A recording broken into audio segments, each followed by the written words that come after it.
what's up, guys? What's up? Oh, wait. Yo, what up? Don't want don't want to keep the window open. Let the neighbors, dude. They gotta turn on their fucking TV and watch me through the live, dog.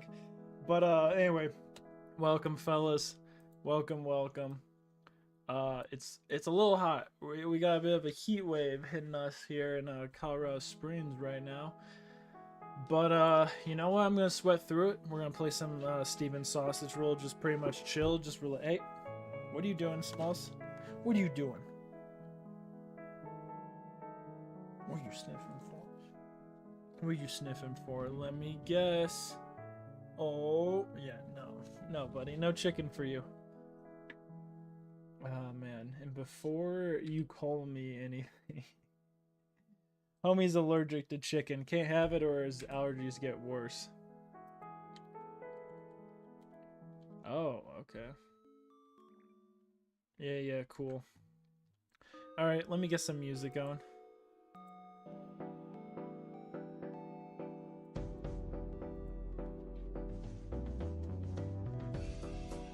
Smalls, hey, don't do that, buddy. Alright, we tried these. Let's do...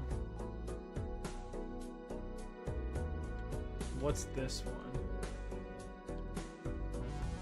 Alright.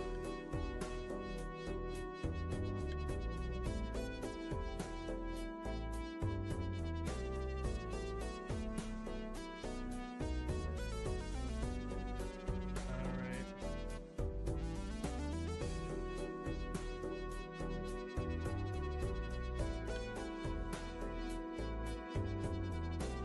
Oh shit, okay, I see. Alright, I already I see the basic of what we have to do here. We have to push this down. Oop. No, we don't want to do that.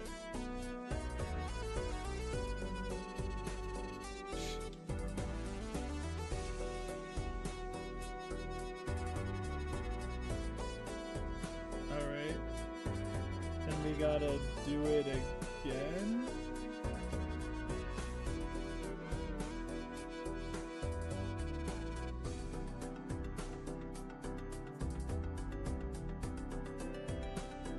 God damn it. How am I supposed to...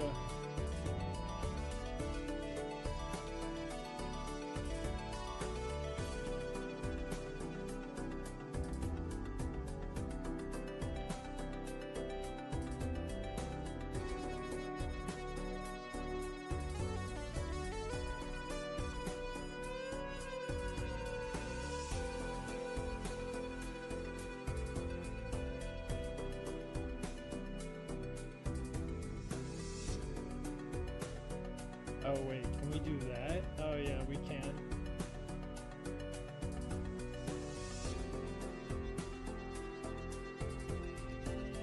Oh, but that's not gonna push. Yeah, no, I mean I could do this.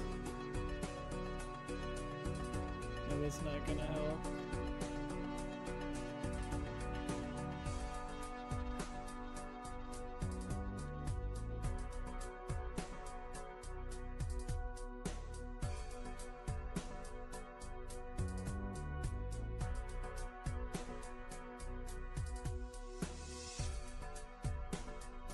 Nope. Okay.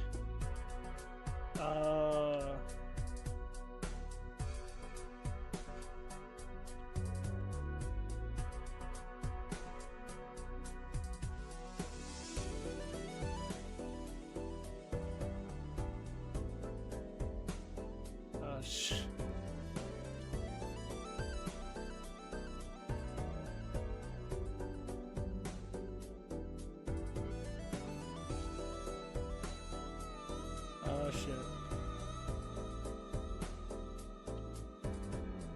Fuck.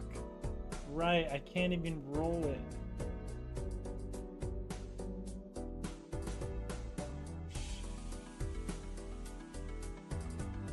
Oh, that rolls it? Yeah, it does.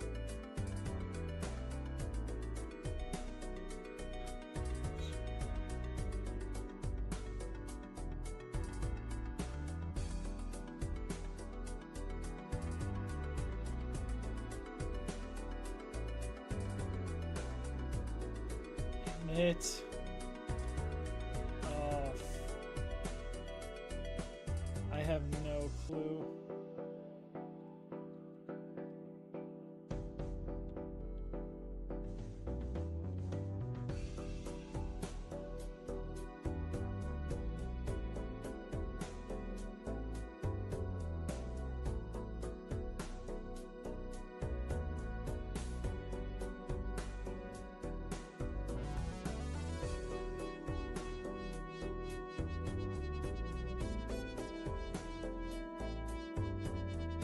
Oh.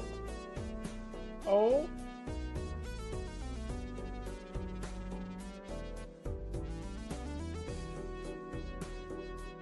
Oh, yeah, dude. Alright, cool, cool.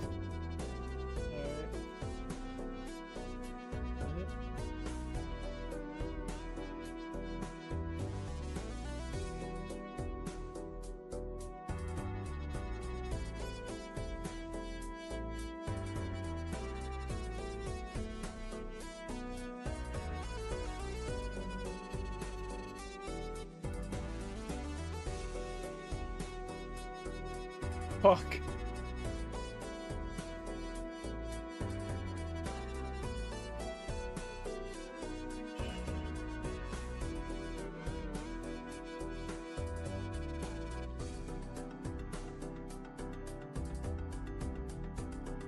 Oh, shit.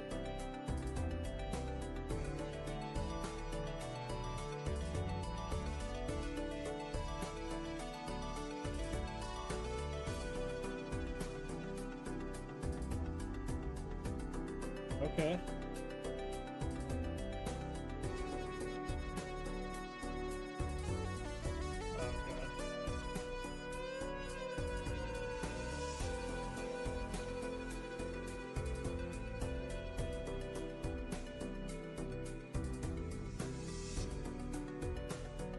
Fuck, how do I...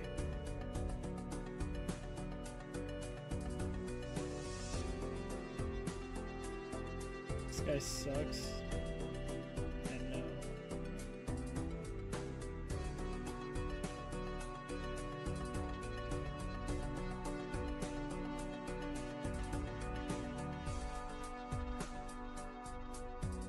Oh!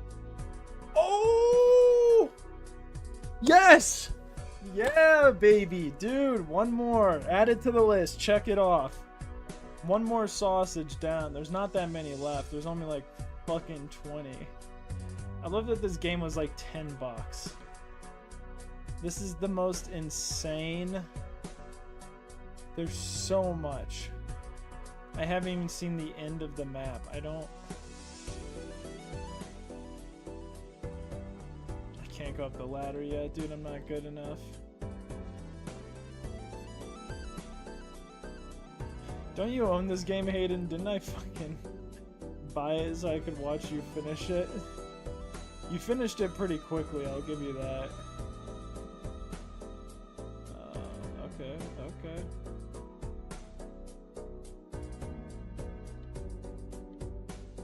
No, that burns it.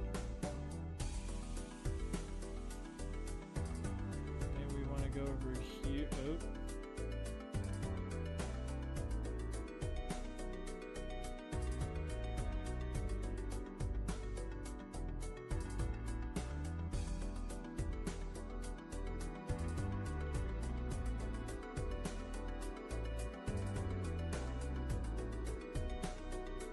Perfect.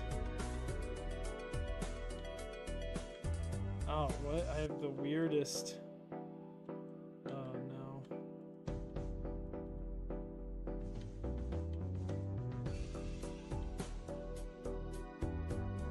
Oh, bro.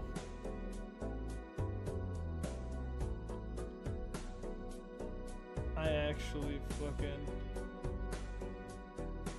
so cooked. How am I? Okay, wait.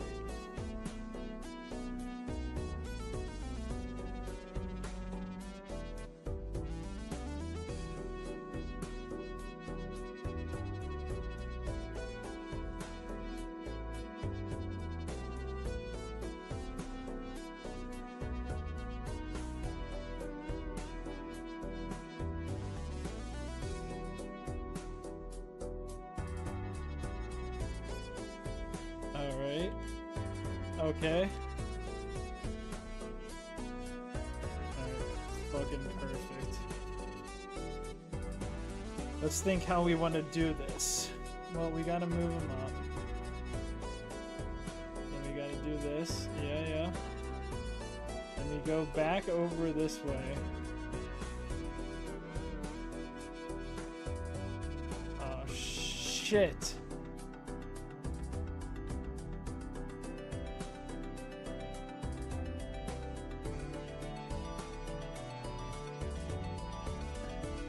Oh, alright, let's try this.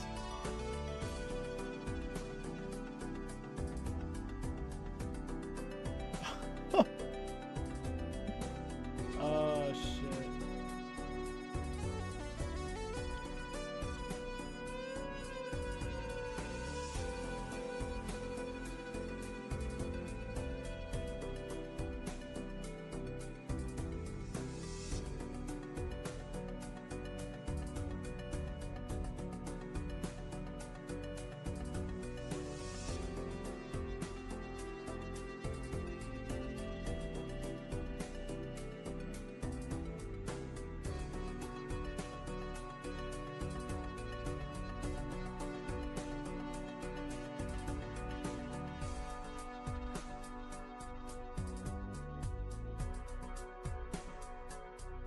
Alright.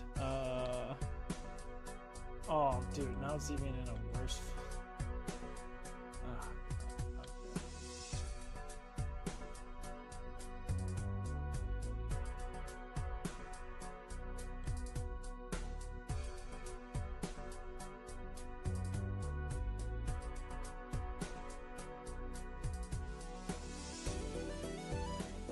Oh, dude.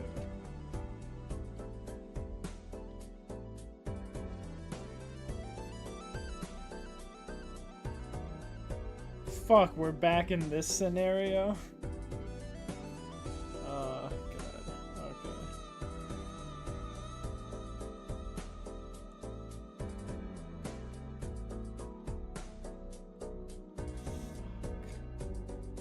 Oh my god, if we just had the other fucking... If we just had the side swapped... What am I doing wrong? We don't want to hit it. Slide it. I just want to fucking slide it. Alright, fuck it. Then we roll. Wait.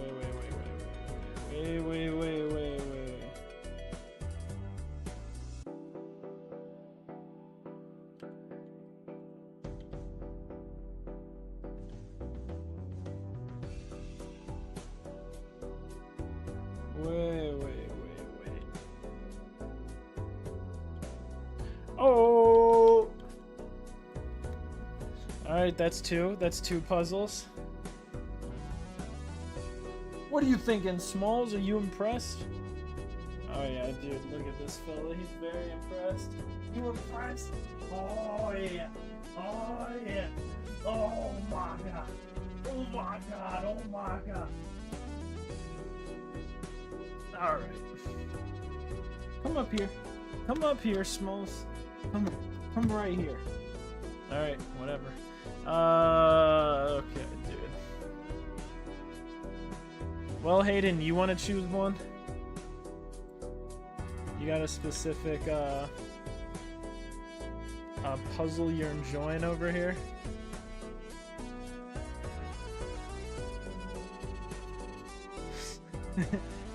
The puzzle where Smalls implodes on stream. I like that.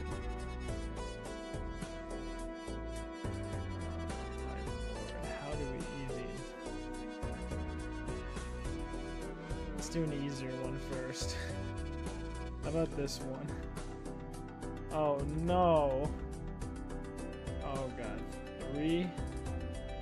Bro, I can probably only handle 2 right now.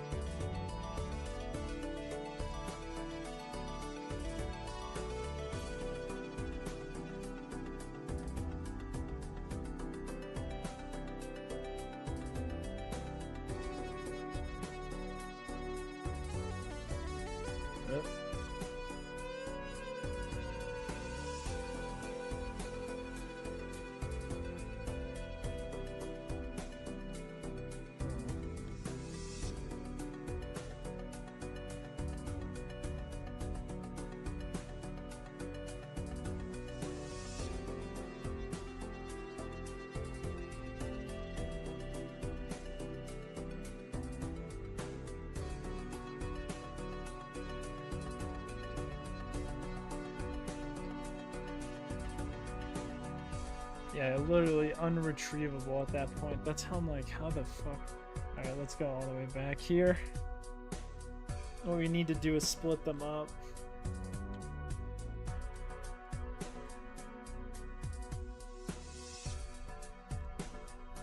How do I do that?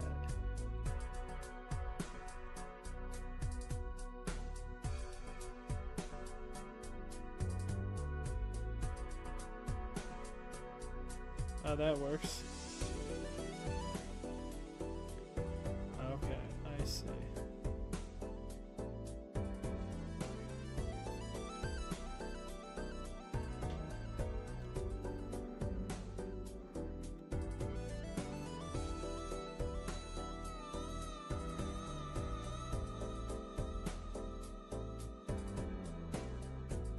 Okay, I see what we gotta do.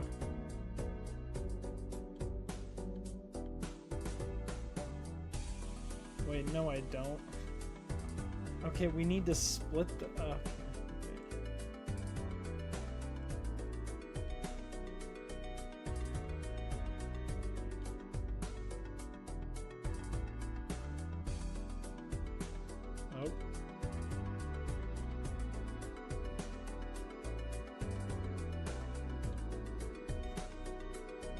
Alright, so that's doomed.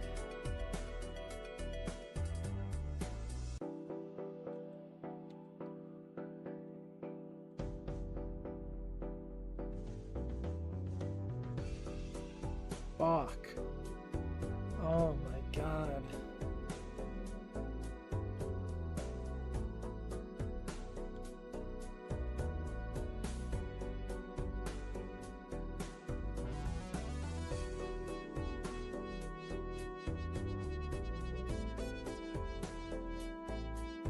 Oh, wait.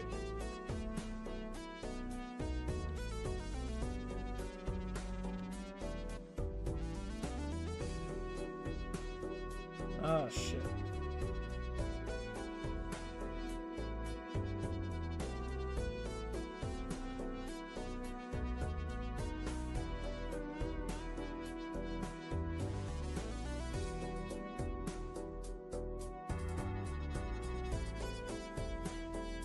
No, I'm lost now.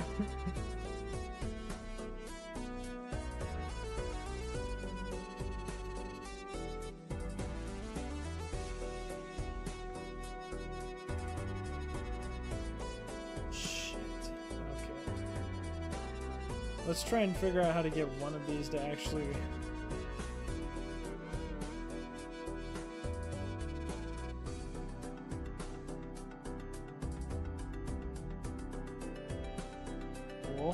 Cool, okay.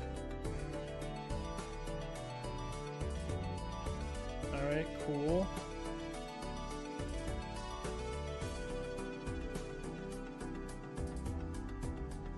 Alright, awesome. Alright, so we're able to figure out how to get one of them, but it's at the expense of the other.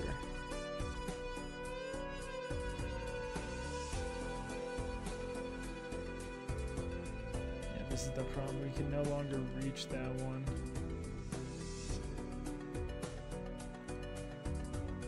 Yeah, we still did get one over here. I don't know. We've been doing this for about 20 minutes. I didn't want to spend too long. We did get two on here. But I'm just trying to figure out what the fuck.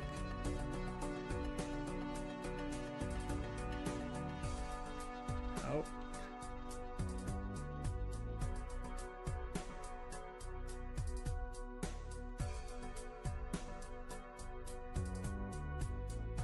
Maybe this is the technique.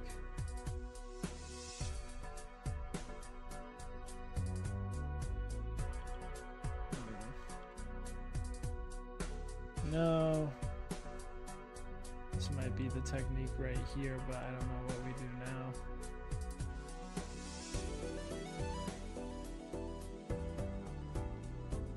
That burns. Yeah, see, this is fucked. I feel like I almost need to get them on the opposite ones. I can't have them go over it. See, that's another problem.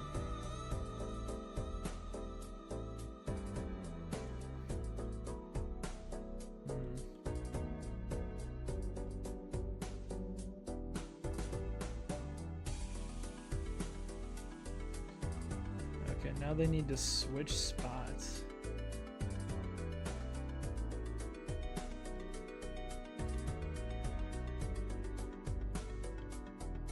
Okay. That's not what I wanted.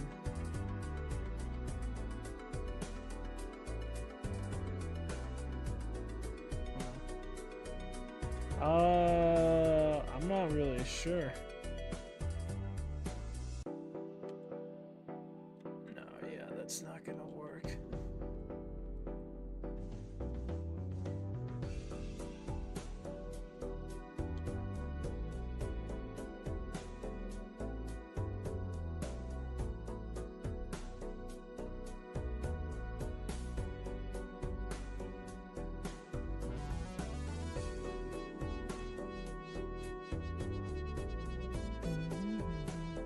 Alright guys, that's gonna be it. I can't figure this one out. That'll be it for Steven Sausage today, dude. I know. Not the most exciting thing out there. But I don't have forever today. So I can't get to the exciting puzzles, you know? Am I clicked off or on this? Oh no, I didn't want to continue.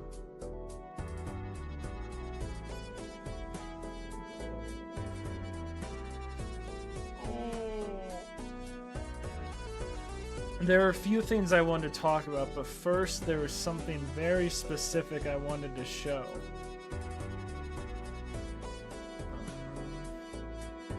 And it's this guy. We have been following the journey.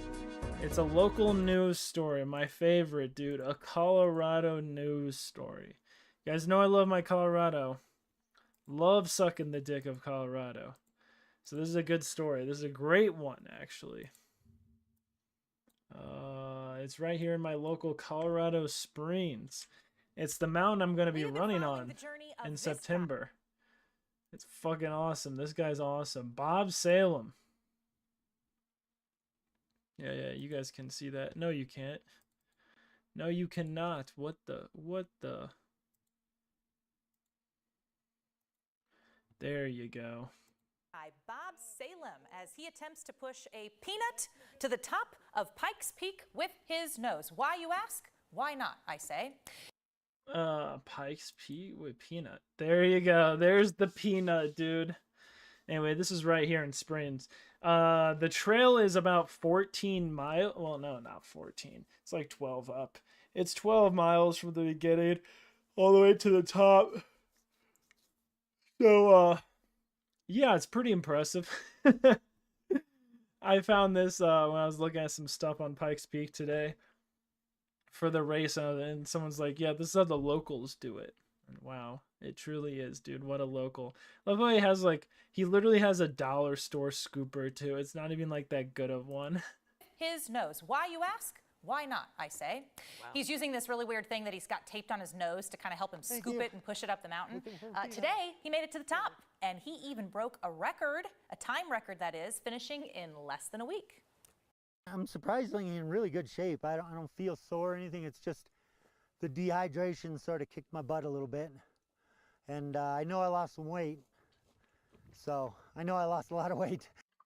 Well, that's one way to lose a little weight. I got nothing on this one. We've been following this guy for a week, and I think this is so funny. And also, they had this, I want to say it was through Manitou Springs website, had like you could track him online as he was making his progress up the mountain.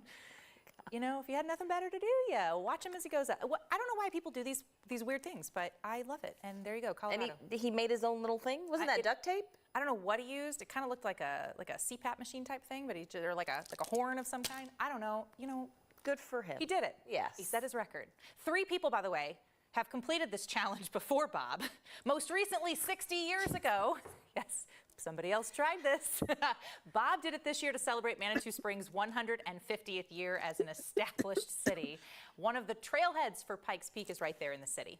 Bob's advice to the next person who maybe is inspired by this and wants to do this challenge, he says, don't do it alone, and you got to have a lot of water. That's pretty. Anyway, there you go. I'm not nuts, dude. There you go. Here's another local story, bro. Bart Bedsole. I know this guy. My old favorite, Bart Bedsole, dude.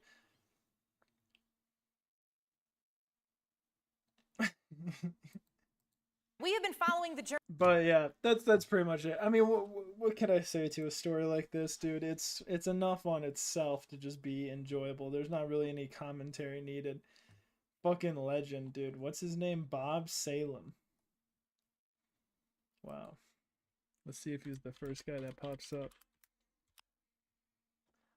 Oh, Bob Marley Salem. No. Alright. Damn, dude, there's nothing on the top. It's like all fucking... It's a doctor and a drag racer. The racers who wear drag, if you're wondering. But, alright, man. Well, hey, dude, enjoy the fair.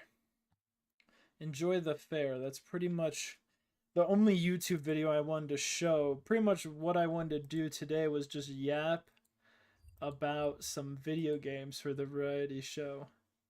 There's a few interesting things, and we'll go through like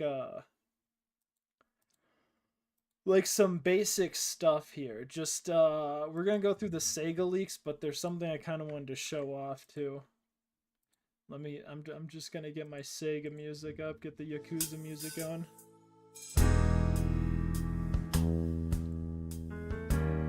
But yeah, okay, so one thing I kind of want to show off here. Let me turn down the music. But something I thought was really fucking interesting. We'll go over the actual details of this quite a bit. One, it's just hilarious to see. The page with the sales data numbers has been blanked out. Some content's currently under adjustment, so they realized they shouldn't have fucking shown this. They had showed like all of these fucking items.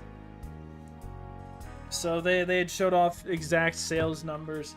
And for some reason, a lot of companies don't like to give out exact sales numbers. I mean, the reason is, you know, they want to project as high as a launch as possible. And they'll give out accurate numbers like over 4 million, over 2 million, but if they only sold 200,000 units, they don't want to say that. They'll say it if they're asked because they know it's fraud if they lie.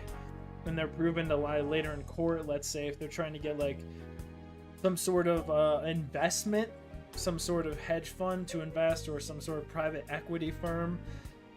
You know, they're gonna have to answer those questions because these are serious investors. They can't lie to them, or they're defrauding the investors even before they start investing. That's a whole thing too that you can get in trouble for after.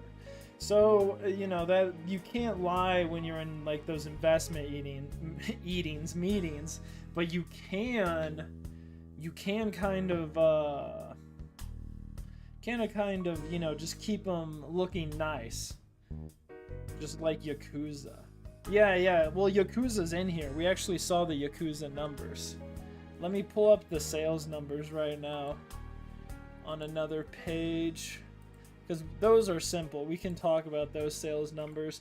I tried to get sales numbers from other companies, but I mean, for other games that weren't released, you know, like, I mean, weren't shown in this, but this is essentially right here. This is the raw data. So we're getting, you know, something like, what do you call it? Like a Dragon Infinite Wealth sold 1.1 million in its first year, which is pretty good. I would say so, but I'm sure they would like more sales, of course. I was surprised by Yakuza Like a Dragon only sold 450,000. Actually sold more its second year, so I'm guessing it was a little late in the year, probably. Maybe this was 2022, so pretty crazy time.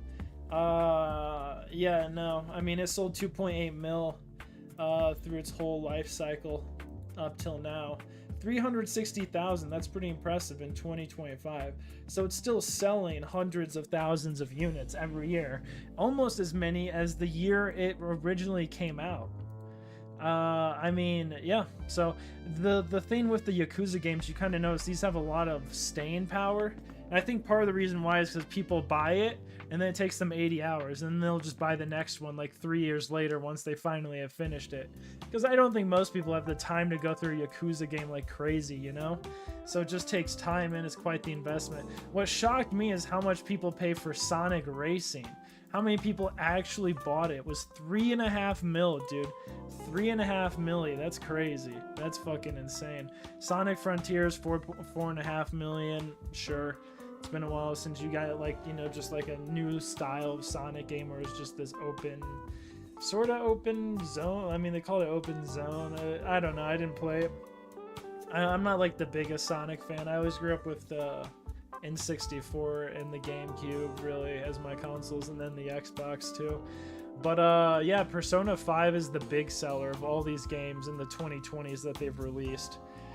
And this is with including the remaster version. So I believe the remaster came out in 2023 if I remember. But yeah, their sales they almost top 1 mil every fucking year. Every fucking year. And I think Persona 5 Royale or Royal or whatever is like an upgraded version of the original Persona 5. I don't know, I haven't played Persona 5 so I can't remember, but there's like 15 versions of it. What I was really surprised by is how well the Total War games sold. And you know, Three Kingdoms came out in 2020, sold 2.1 mil copies. I mean, compared to Total War Warhammer 3, that didn't even top 1 million. 5 Royales, Persona 6, I see, now I understand. But yeah, and then there's another Sonic game, Sonic Superstars, that has been outpacing Warhammer, but Warhammer seems to have staying power, which makes sense. It's a strategy game, but the thing that, you know, I was looking at the numbers, I was looking at some comments, and some people were like, oh, those are actually pretty low numbers compared to Creative Assembly's other thing, like Three Kingdoms. But when you go on Steam, I don't own Three Kingdoms. I don't own Warhammer 3 either. I try not to buy their games as much because they're like DLC heavy to the fucking core, man. Total War, Three Kingdoms.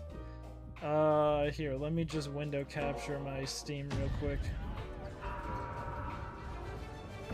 Oh, Jesus. Oh, fuck. I didn't want you to play. Oh, wait. Looking at all their DLC. You see it all, right? All their DLC, $89. Right? So, $89 over here for all of Total War's DLC plus the $60 price tag. Okay. Now let's just do Warhammer 3. Let's just look at all the DLC for Warhammer 3. Oh yeah, $319. Yeah, okay. So it's a difference of 3 to 1. Of over 3 to 1. So that is why. That is why right there, guys. Even though this game is fucking huge, the Total War Warhammer 3 is this massive immortal... Wait, is it immortal? It's one of those. But it's, you know, it's a massive fucking setup of just open warfare between these all empires across the globe, and you slowly, you know, you try to accomplish your thing while stopping the other fellows from accomplishing their stuff, or you might get fucked over. There's really no end goal. Like, I mean, you can play with an end goal sometimes, but I don't know. I haven't played Warhammer 3 in a long time, but this is the difference. I mean, it really doesn't. This is how it makes up for it. Like, Warhammer 3 had, I mean, it had fucking, it had 2.3 million sales total right now. And then Total War Three Kingdoms had 3.2. I mean, which one do you think made more money? I mean, that's the thing. That's like, let's say out of those $319, people are going to spend $20 to $30 after they buy the base game. Right? So let's say, you know, let's average the prices out at $40 just because some people buy it on sale, some people buy it at full price. So $40 for each of them. Total War Three Kingdoms, they'll probably buy 1 or 2 DLCs as well. Let's say they spend $20. While the other person spends 30 or 40. I mean, even on the low end, 70 versus 60, 10 extra dollars. And it's a difference of 900,000 sales. See, I don't know. That's this is the interesting thing too, because they haven't developed anything new for Total War 3 Kingdoms, but they're still pumping out DLC for this game. And I'm being generous where I say $20 to $30, but I mean, you guys saw most of that DLC is not, it's like $10 to $18, so you're buying 2 of them. It's fucking crazy. Anyway, those were the sales. Those were like the leaked numbers. Like a Dragon in general seems to sell pretty well. Yakuza Like a Dragon Infinite Wealth, Like a Dragon Gaiden, The Man Who Erased His Name. I think these both came out the same year, if I'm not mistaken. 2024. I see. Huh. Persona 3 Reloaded. Wow, the Persona 3 Reloaded sold 1.2 mil. Damn, Sega has some properties, dude, that just fucking pump out sales. Well, anyway, guys, it's all very fascinating. Shin Megami Tensei. I don't know what the fuck that is. I'm actually lost on that one. But yeah, those are the game sales. Those are the games that have been selling the least to the most. Persona 5's been out a long time, and this is including the remaster. Sonic Frontiers sold a fuck ton. Team Sonic Racing is just clocking it in. Same with Total War Kingdom. Like, it's just crazy. 3 Kingdoms, I mean, it is down to 70,000 sales this year, though. 2.1 mil its first year. That's crazy. That's insane. That's a really good sell. But I guess we don't have it too much to compare to the others. I would totally buy Warhammer 3 if the DLC wasn't egregious, man. $300 of DLC and only growing, like, I just can't do it. I cannot do that. But anyway, I didn't want to talk about too much of the rest of this. I did look through it all, and I was kind of fucking cracking up about, like, random shit. Like, they bought Rovio, which is essentially their developer for all their mobile games, right? So it's initiatives at European studios. Creative Assembly is their European studio. Sega owns them. And then Football Manager, they're trying to compete with EA in their games since FIFA, the brand, is up. Anyway, they're talking about expansions. We're going to do this and that. This is where I started to get fucking more impressed. Well, not impressed, more interested. Because they started talking about pachinko machines. I was like, oh wow, I don't know anything about pachinko machines. But yeah, you like put in coins or whatever, different characters come out. I don't really know. I didn't look it up too much. And when I tried to look up some of this stuff, it just didn't, like, it didn't pop up what I was trying to find. I was like, oh, whatever. But yeah, what I found really interesting is that they have these whole ideas about why the pachinko industry is failing.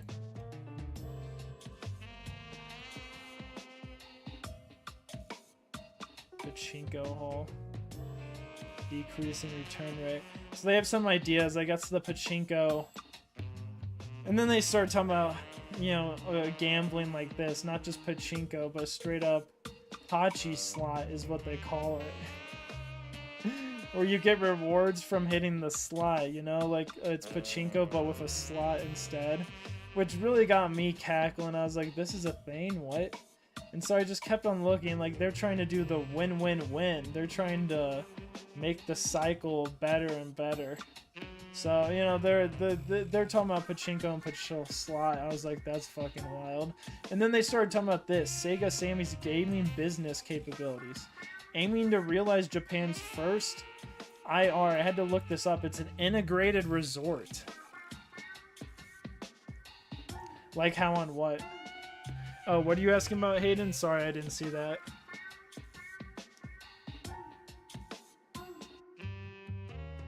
Springs have slots? Well, yeah, I didn't know that.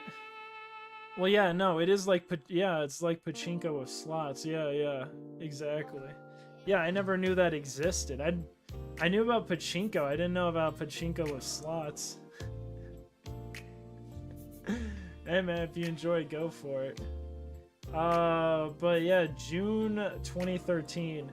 So they're like playing this way back in the day. And like their first thing they do is they go to Paradise City. So there's this group, I don't know what the fuck, the Paradise Group. They make a massive joint venture with a bunch of gaming studios. And they create this place called Paradise City. It's an integrated resort right next to the international airport in northern South Korea. I'm going to show you guys this place.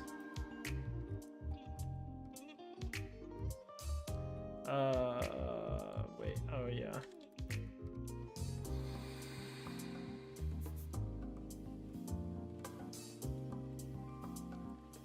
Alright. Oh yeah, if you guys are ever up in Wisconsin, this is a pretty fun place.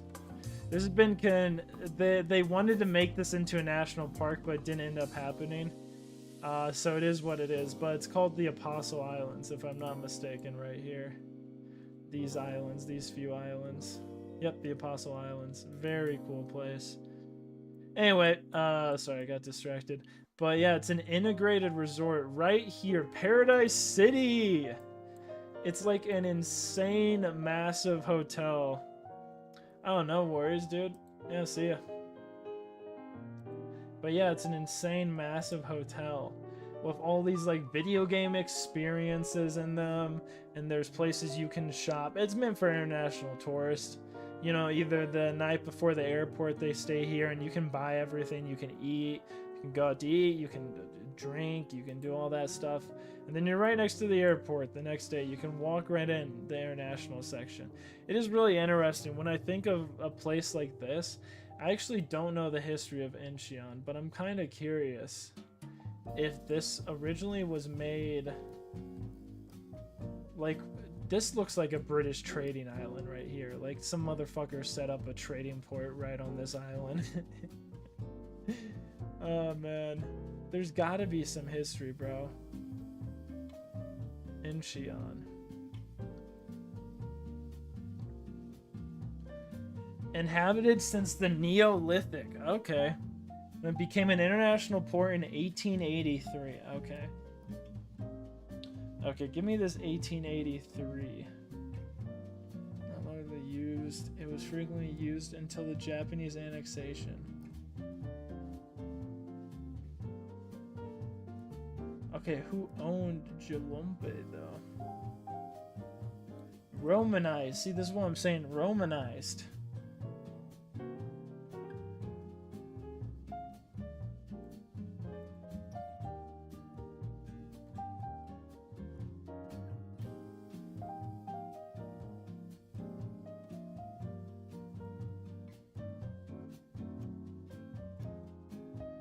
Alright, was Korea its own nation at this point?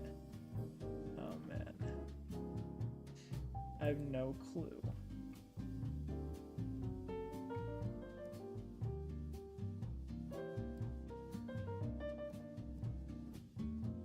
Huh.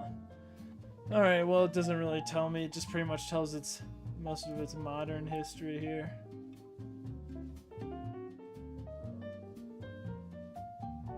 Historical for the current name was Incheon, 1413. Oh yeah, see, this is just not telling me. As an international city, what does that mean? As an international city? Okay, sorry, I'm just getting down the fucking rabbit hole. But yeah, so they helped open up Paradise City. This just crazy ass fucking place, dude. I mean, I don't know how else to put it. It's like absolutely insane. There's a million fucking hotels in here. But you spend all your money, you know, inside. You spend all your money at these luxurious places. I wish I could find like the racing room where the PlayStation shit was at. But yeah, so it's just, you know, it's this sort of thing where there's all this sort of random nonsense around to do. But yeah, that's Paradise City. They've tried to work with that, and they want to bring it, you know, learning from that experience, what their idea is to bring it to this integrated resort in Japan. They want to do it in Yokohama City. It's kind of fallen apart though, from what I've read. They're arguing that they still can do it, like we're still going to try and do it, but they want to be in charge of the first integrated resort in all of Japan. So we'll see, man. We'll see if Sega can pull that off. But it's called Sega Sammy, which kind of cracks me up. But yeah, that's like a concept of it, which it looks so insane. The IR bid was withdrawn. Yeah, they did get their Nevada license acquisition. So, you know what? They've already kind of learned. They're now just going to be talking about like the basics here. And this is what I really wanted to talk about, was online gambling. Dude, Sega's in the fucking slot machine business. Not just the Pachi slot, they're in the slot machine business overall.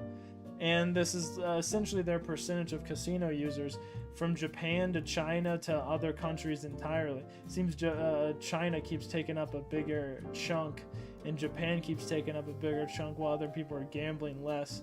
Really fried, but they just talk about, oh, these machines have sold so much more. The Genesis Atmos, this machine has done well, this machine has done well, and we keep on going. We keep expecting our machines to sell more and more in North America. So I think they're trying to hedge a North American market, which is so fried to me that Sega is making all this. But yeah, 2020, we only had, you know, a few hundred units. Then we had a few hundred more, you know, we just boom, boom, boom, boom, boom, boom, boom, boom. And they're in other states now. Boom, boom, boom, boom, boom, boom, boom, boom. They're everywhere. 2024, we've built a network. We have thousands in the United States now. And they have all these crazy ones, dude. So Sega's really going into the slot machine business. It's actually fucking insane. But yeah, it's really funny. iGaming is like gambling in the computer, you know, at your home.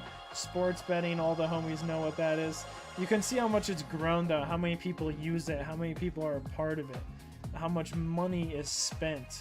It's absolutely insane. So anyway, or I don't think those are people, I think that's numbers, like in US millions. So this would be like 1.8 billion in online sports betting. I believe if we add the million, that might be 18 billion, actually.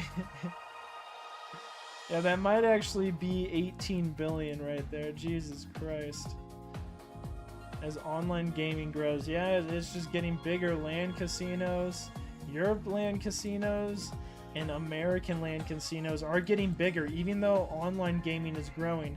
Even land casinos, like the physical ones you go to, brick and mortar casinos, are popping off. And we're getting, I mean, this is so fucking fascinating. We get all these different ideas of how Sega's trying to stake their sections of the market. They're buying people. This acquisition complements the capabilities of the online function. So they bought like a player management site. They bought a provider. So, you know, GAN is going to be providing all this. And then Stake Logic is going to be developing all their games. It's crazy, dude. It's fucking crazy. Sega is like, they're picking up companies, like acquisitions, for gambling growth. They're investing in the gambling market.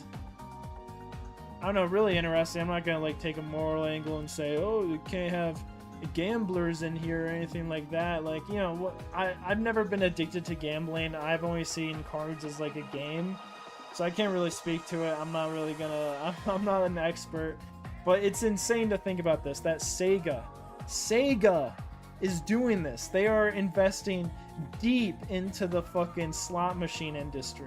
I'm actually surprised they don't have a single one in Colorado, which kind of cracks me up because we actually have quite a few reservations that have massive land casinos that these would be very popular in. But yeah, they're not just trying to hedge a part of the fucking a part of the slot machine market. They're trying to hedge a part of the online gaming. They're even trying to get into sports betting. Like, if you go online and you go in sports bet, guess what, guys? If you use the company, you might see this logo GAN or Cool Bet at some point. Sega's getting some of that money. They're getting a little, split of the cash. So it's really fucking fascinating to me. This is why I really wanted to talk about was more the sports betting and the gambling side of this. I knew Sega did pachinko slot, well, not the slots, but the pachinkos. I didn't know pachinko slots were a thing, and I didn't know about this integrated resort facility that they've invested in, that they're trying to do one in fucking Jesus, in Japan as well. So this is all really interesting, like what Sega's actually seen as growth in the future. And don't get it twisted, they talked about all their titles. This is just all their new stuff, what they're expanding into. They're talking about titles that are coming up. Sonic Rumble, it's another app game. Sega Football, oh wait, these are at Rovio, right. But you know, they're talking about their Rovio releases, some of their animation areas where they've invested in. I guess they own some animation IPs like Dr. Stone, which kind of blows my mind. I didn't know that at all. But yeah, I don't know, you know, they talk about their European stuff. They talk about some of their movies as well. Sonic the Hedgehog, new Sega stores that they're releasing that they expect to reinforce their merchandise business. You know, it's all over the place. Some of their shows, I forgot, Like a Dragon, Yakuza has a show coming out. But they're licensing out their stuff, and they're making more revenue from this. And they're like led by Sonic and you know, it's mainly Sonic the Hedgehog, but they see this as an opportunity.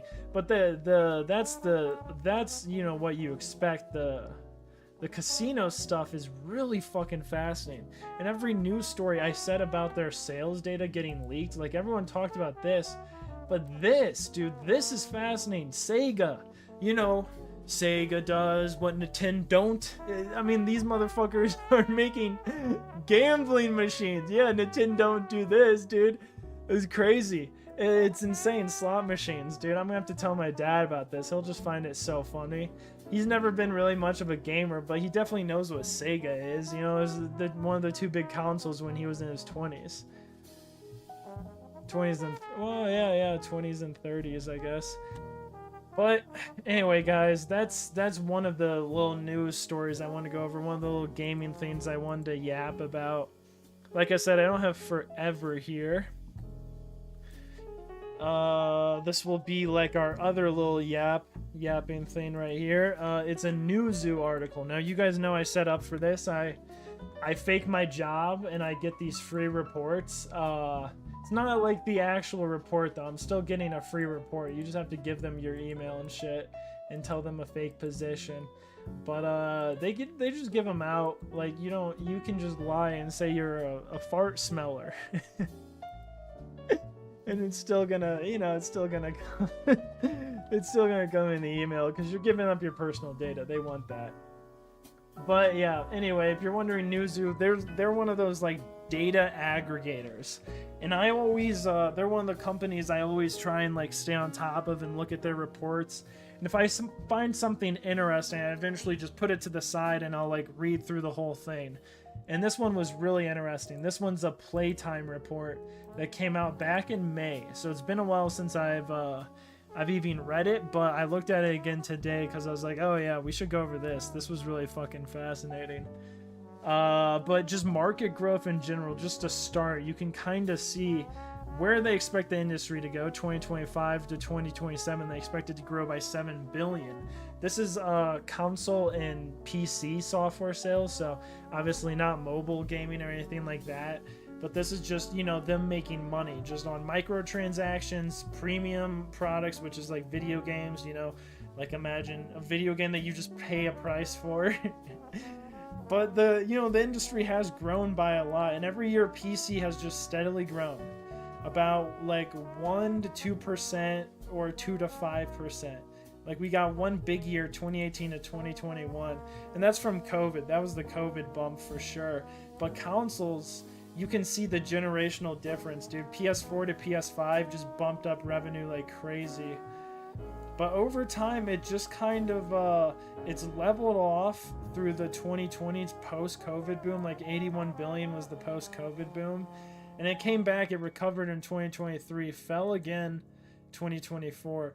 But you know what? News is expecting to grow 7 billion. So that's going to be a crazy growth.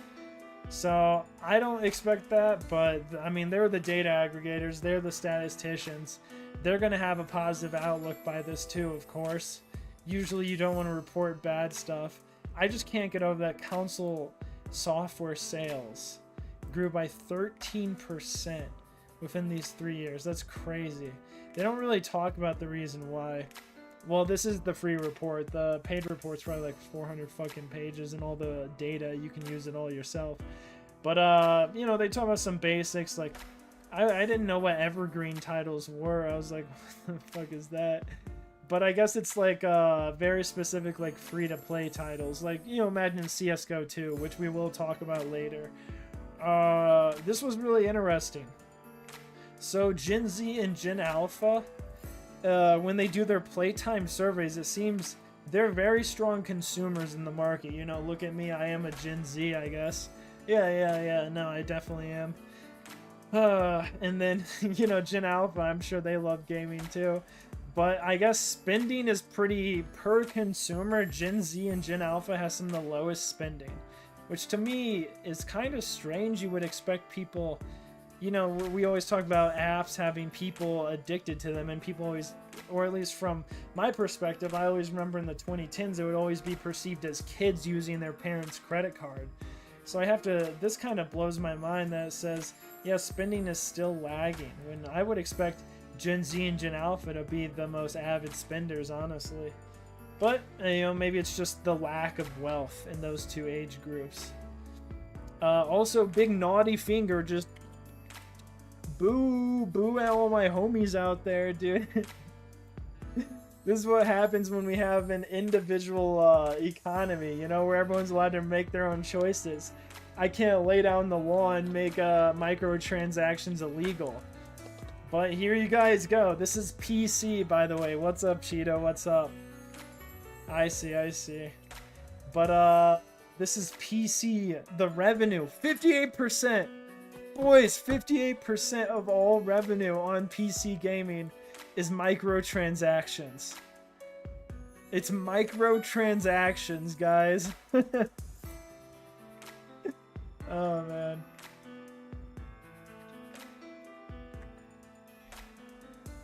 $500 hours. Yep, true. We already passed that law. Enforced no matter what state he flees to.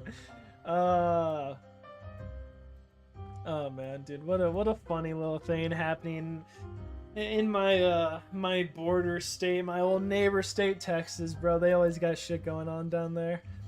But yeah, no, it's so fried, man. I could not get over that. That PC revenue is majority microtransactions, dude. Oh god.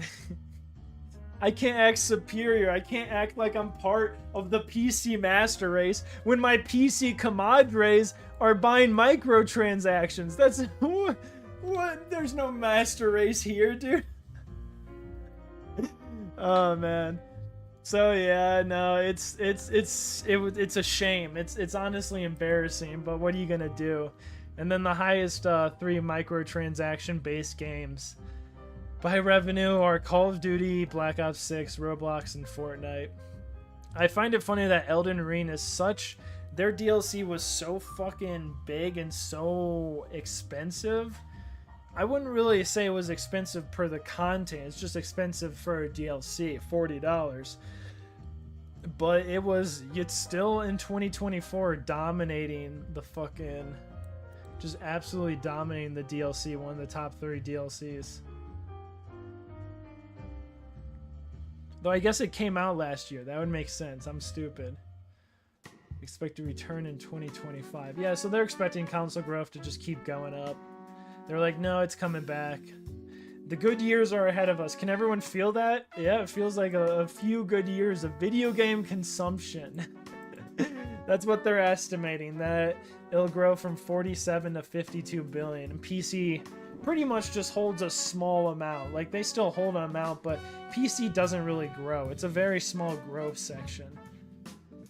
2024 console premium couldn't match. Yeah, okay, so here's my thing, boys. Like, look at this. My mind, dude. My mind is so blown that they're buying more games on consoles. They're buying less microtransactions compared to my PC counterpart. Oh man, dude, the data doesn't lie, bro. But yeah, I mean, microtransactions, you can tell this is console because one of the sports games is up here, bro. There's not, when we get down to playtime, not revenue, but playtime here. I just find it so fucking funny though, dude. Premium, it dominates so much. But subscriptions, Game Pass, this is mainly Game Pass, and a little bit of all those other, a sprinkle of all those other services like EA Play and Ubisoft's whatever. But there's subscription-based stuff, and that's growing like crazy. Grew 14% the revenue within it in 1 year. That's why Microsoft is throwing so much fucking money in Game Pass right now. Why they're throwing all their titles, why they're putting Call of Duty Black Ops 6 in there, is because look at the microtransactions. Black Ops 6 right there, boom, boom, boom. They're hoping people spend more than $60 if they come in for free. And then on top of that, it's growing like buku bucks. 14% in 1 year. There's no other section that has that growth. But what's really interesting, 14% of the premium sales are down year over year. So you have to wonder, what the fuck? Like, what's actually going on? Is the subscriptions taking the revenue from premium? Or is this just a side effect, you know, of like a slower release year in 2024? I don't know. We're gonna have to wait to see Newzoo's report next year for the 2025 version. Oh man, see, we gotta be patient. You just never know. Just like Breaking Bad, exactly, dude. But I honestly, this is embarrassing, dude. That microtransactions is 58% of PC revenue. I don't know if that's just because Fortnite dominates the PC revenue. I have no idea, but I mean, the homies are looking for sales, so it makes sense premium isn't growing. But yeah, anyway. Time to go on to the playtime analysis. Now, this is really fascinating. Playtime grew, so blah, blah, blah, whatever. If you're curious if it grows or it goes down, it goes up and down all over the place. It is kind of interesting, though, because you always notice there is, usually in Q2, there's a fall off.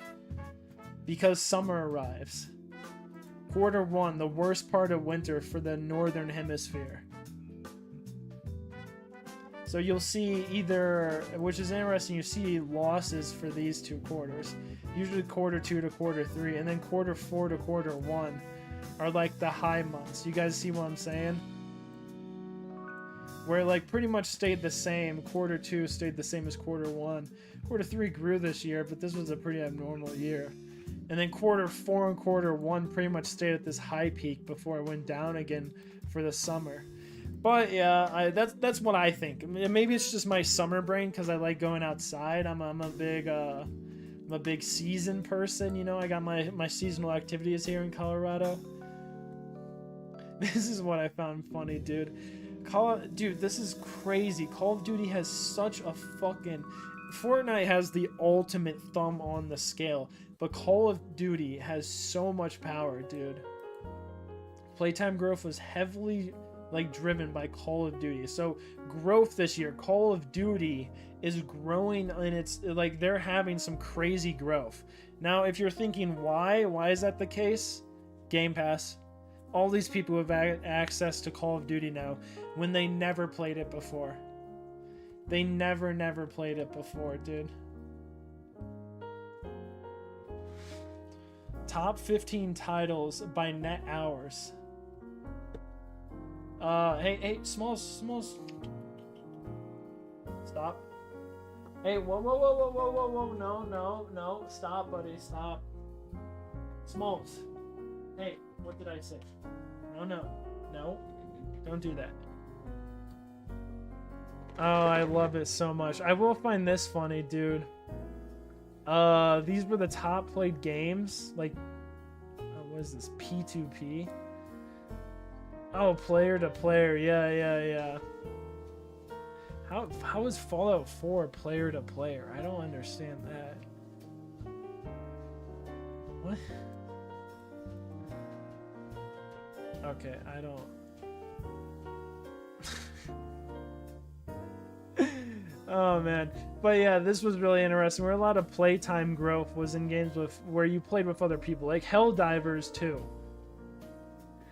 Helldivers 2 was crazy, dude. Fucking had so big of a fucking release. But anyway, I thought it was interesting because Fallout 4 and Fallout 76 came up here, and they showed the impact of Prime's Fallout series. I don't really understand this chart though, because they're like player to player top 15 titles by net hours.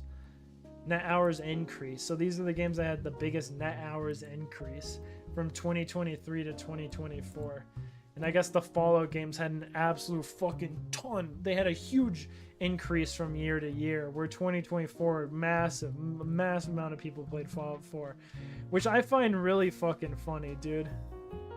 That's really wild to me that all those people went back to play Fallout 4, mainly because it was like fucking busted, it was broken, and then they tried to update it and broke all the mods. It's like a shit show for like 2 weeks until they got it all working again. Oh man. But this kind of surprised me. PUBG, dude, what the fuck? PUBG is still dominating to a certain degree, where they're in the top 5 for free to play. I mean, this is growth, right? This is growth. And I know some people are talking about how like, oh, Overwatch poopy, Overwatch stinky, Overwatch 2, but it actually didn't have that bad of a loss this year, probably because everyone already left. But it is funny, dude. You can see the failures and the, well, I wouldn't even call them failures. Some of these might be more of, yeah, failure is a very negative term. A better way of putting it is readjustments, because some of these, you know, some people might be burned out. Some of these games have been around a while. Some of them tried it out and they enjoyed it for a time, but they don't want to play anymore. You know, they play for a year and that's it. But yeah, games like, I was surprised Civ 4, not Civ 4. The Sims 4 is decreasing. I don't really know why that is. Apex Legends, that makes sense. I don't really. League of Legends is down 14%. And CSGO 2, which is kind of surprising.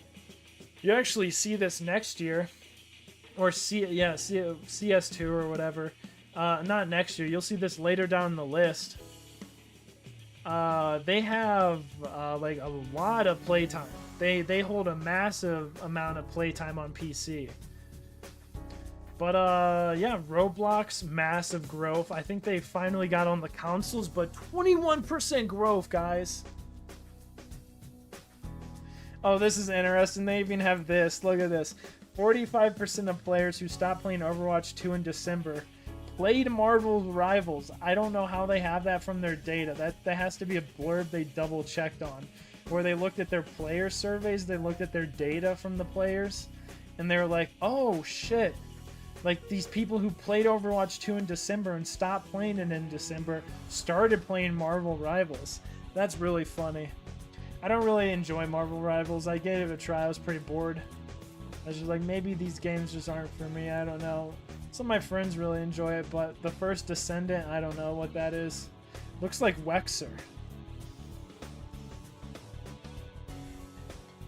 Yeah, from like... Sims 4 has been out 10 years. That is pretty impressive. Fortnite still has growth, which is crazy. 17% of all growth, dude. Of all playtime growth. Jesus Christ.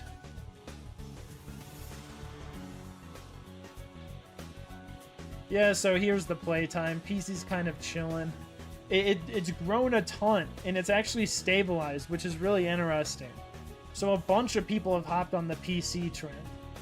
A bunch of people are getting the PC, where the playtime has just, I mean, it's gone up 18% in 2 years, and it's kind of leveled out right here. While Xbox, bro. Oh man, dude. I don't know. I grew up with my Xbox and my Nintendo. They don't have any data from Nintendo, by the way. But it's really insane. Also, this is impressive, though. PlayStation has just, I mean, they've totally dominated in playtime on the consoles, bro. It's actually unreal. And it doesn't even mean that much of a difference to PlayStation themselves. I mean, playtime can convert into monetary, obviously, with microtransactions. People are playing more, so they're buying more games so they don't get burnt out while playing the same game all the time. But it doesn't necessarily mean it's good. It just means probably they have more players that put in more playtime. But yeah, Sony has pretty much won since the PS4. Xbox didn't even show up for the PS5, dog.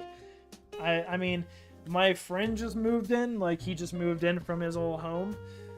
He moved in out here to the old Springs, and he has the new Xbox, that like tiny box thing. And I was like, what? It's like, you don't even have a PlayStation, bro? He's like, no. It's like, no, the Xbox is pretty good. I was like, no, it's not, dude. Like, the Xbox is not bad. It's not bad by any means. It can be pretty cheap, too. And they're easily bought. They're easily accessible.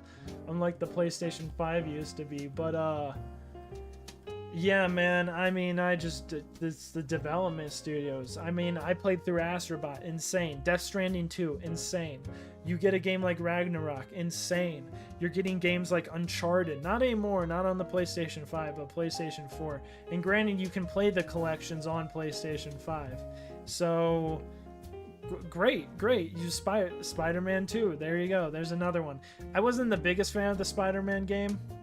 So I haven't played the second one, even though it is at the library. I could rent it out, dude. It's there at the library.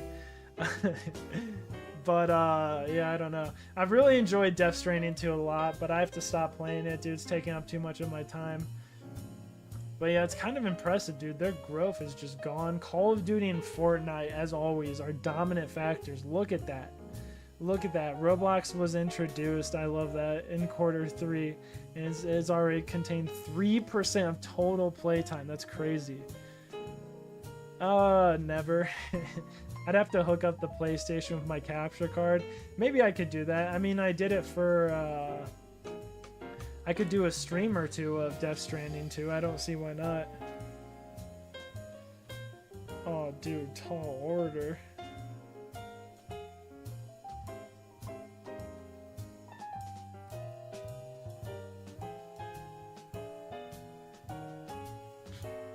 This fucking guy hitting me.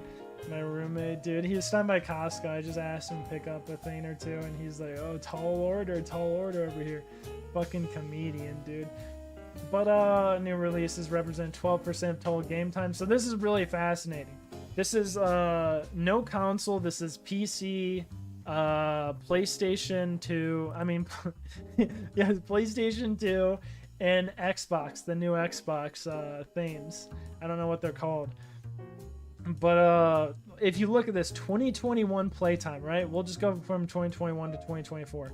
6+ years old.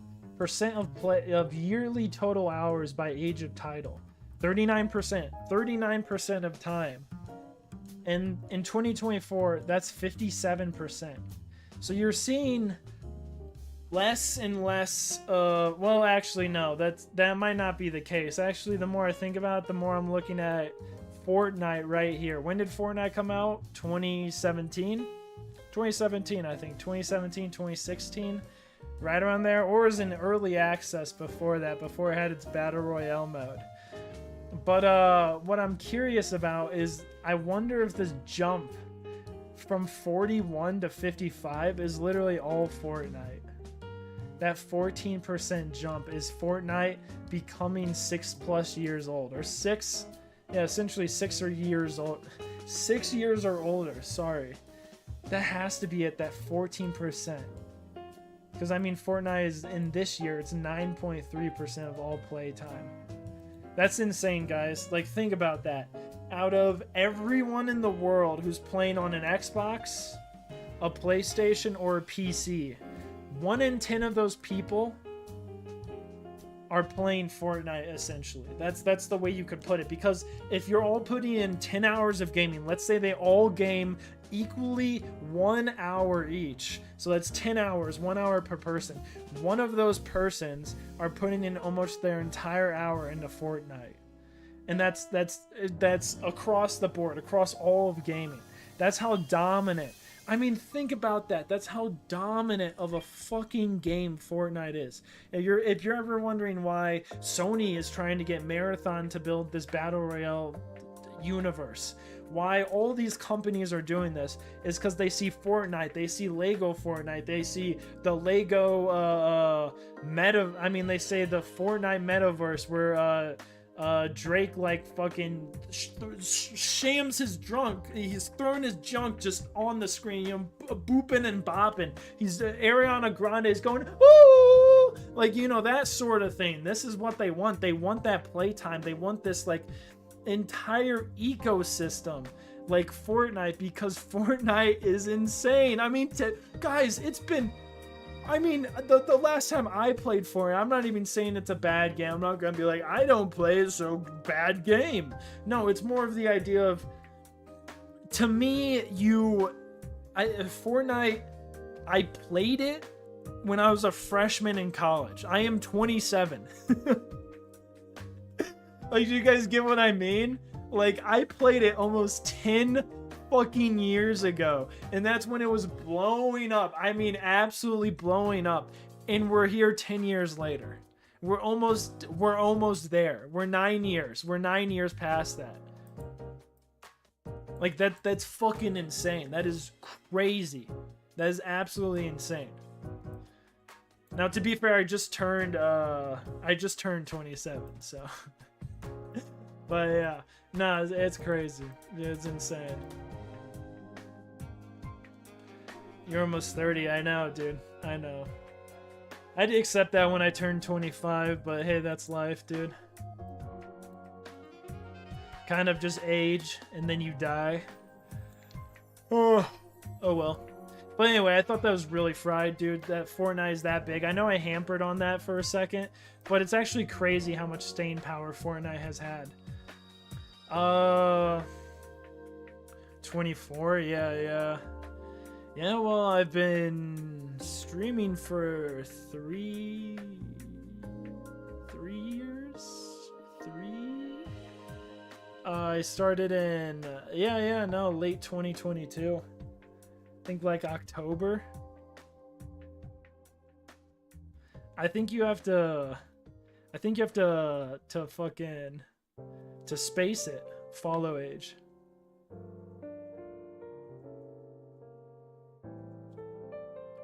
Oh, okay, so it would have been the end of 2021 then.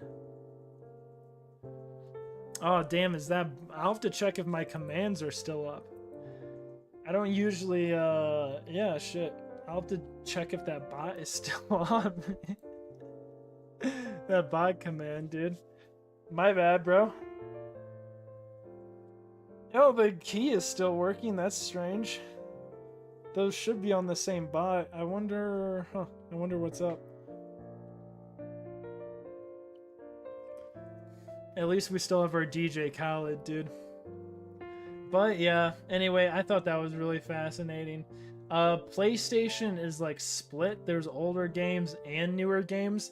I imagine a lot of the older, yeah, see this, okay, see, they even pointed out right here, Fortnite joins the 6+ year bracket. And old games went up almost 18, well, no, they did. 18% in PlayStation. This is the highest. This is the highest of any of the platforms. Xbox, PlayStation, or PC. It is right here. It is Fortnite. Oh yeah, this is something you guys might want to look at because we're yapping about this, but I didn't talk about the games too much. These are the games by playtime. These are the top 15 games right here by playtime on PC. It is Counter-Strike 2, League of Legends, Roblox, Dota 2, Fortnite, Valorant, Diablo 4, Genshin Impact, Apex Legends, Elden Ring, Helldivers 2, Call of Duty Black Ops 6, Marvel Rivals, Path of Exile, and Once Human. What's crazy is that Marvel Rivals is on here when they came out like November, December, and this was for 2024, and they still got up there. And Yakuza, yep, they're They're right there. The Once Human game, I think that's just code for Yakuza. But yeah, it's actually impressive. Helldivers 2 is in the top 14 by playtime. By fucking playtime. That's crazy. That's a new title, guys. That's a new release that year. Like you see right there, that 8% of playtime on PC. Helldivers accounted for 1/8, over 1/8 of all playtime for new games on PC. That's an insane thing to think about. 1/8 of all playtime for new games on PC was Helldivers 2. And that's how big of a game it is, and still is. I'm sure it'll go down on the list in 2005. It might not even be up here, but it's incredible that they got that many people to buy a new game. So anyway, I kind of wanted, that was really fascinating. PlayStation. Yeah, 2025, you son of a bitch. I noticed on the consoles, GTA 5 has much more staying power. I don't know if that's because maybe GTA 5 is usually bought through outside of Steam, just like on Rockstar services, or you know, whatever. It's not accounted for, but GTA 5 is not even in these top 15, which is kind of surprising. I don't know if the numbers are mainly on consoles, but I would have thought it would be pretty popular on PC, honestly, too.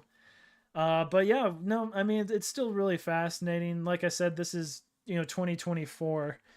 So we get these. These are like older games that still had staying power, and these are newer games that had staying power. So you get games like Fortnite, Grand Theft Auto 5, Rainbow Six Siege, Roblox, Minecraft, Call of Duty Modern Warfare 3, EA Sports Football Club 24. So I'm talking about, you get the sports games, dude. Of course on PlayStation. We're going to get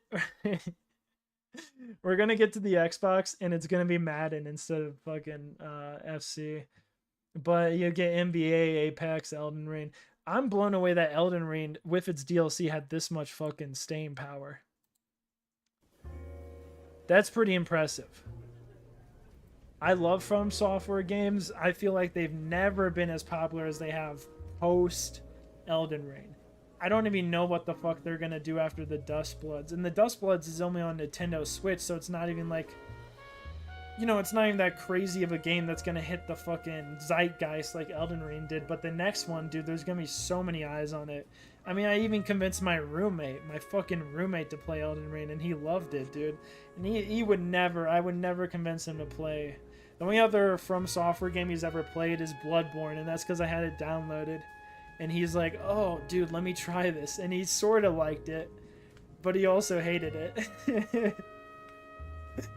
Oh, man. But Fortnite, massive. It's the biggest game on Xbox.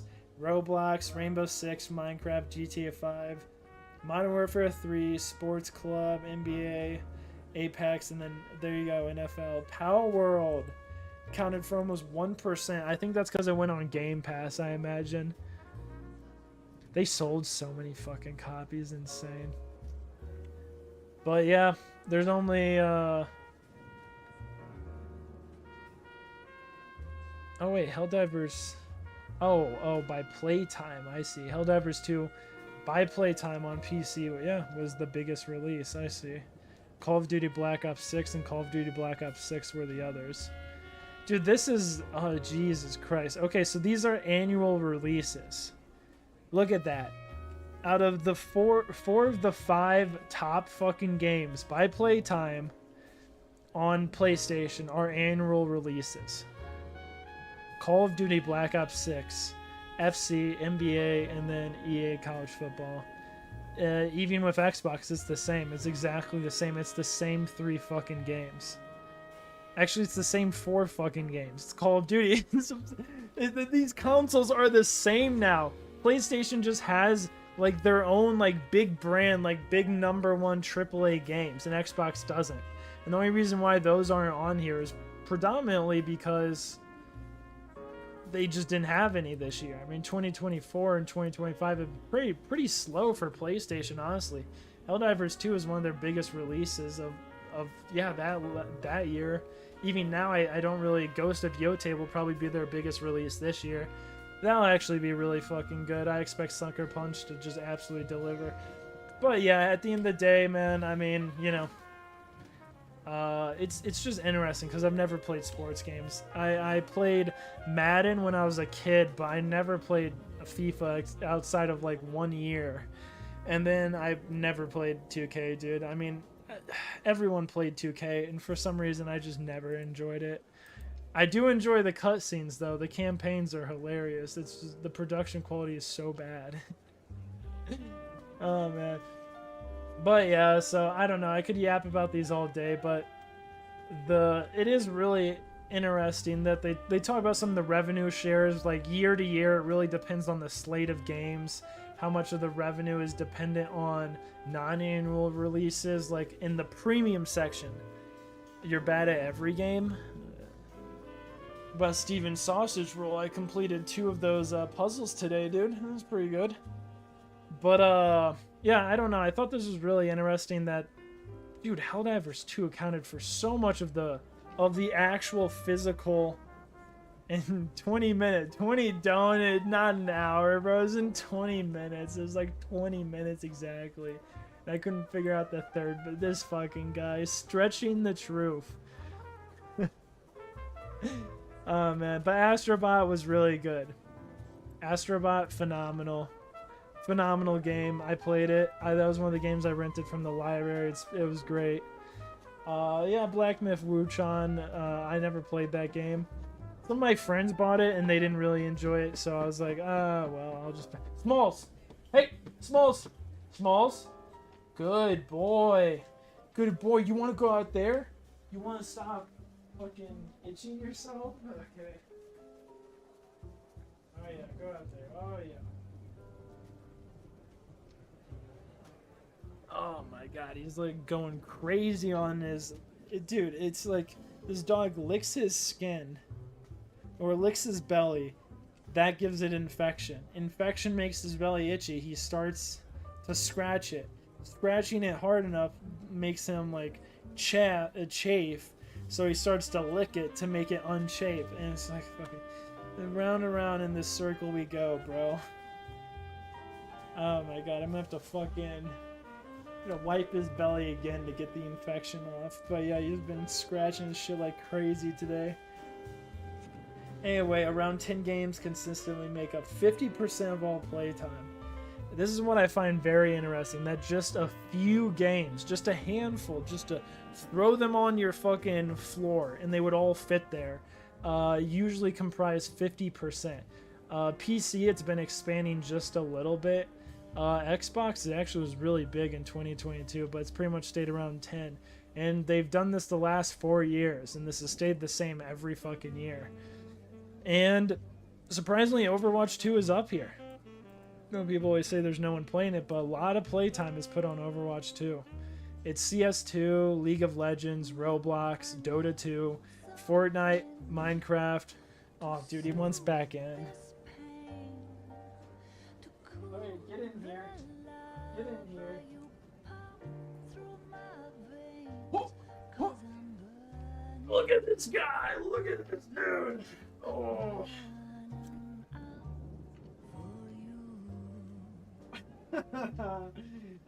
Oh. Oh. Hey, no, you're not getting my chicken. Stop. Alright, sorry guys. Alright,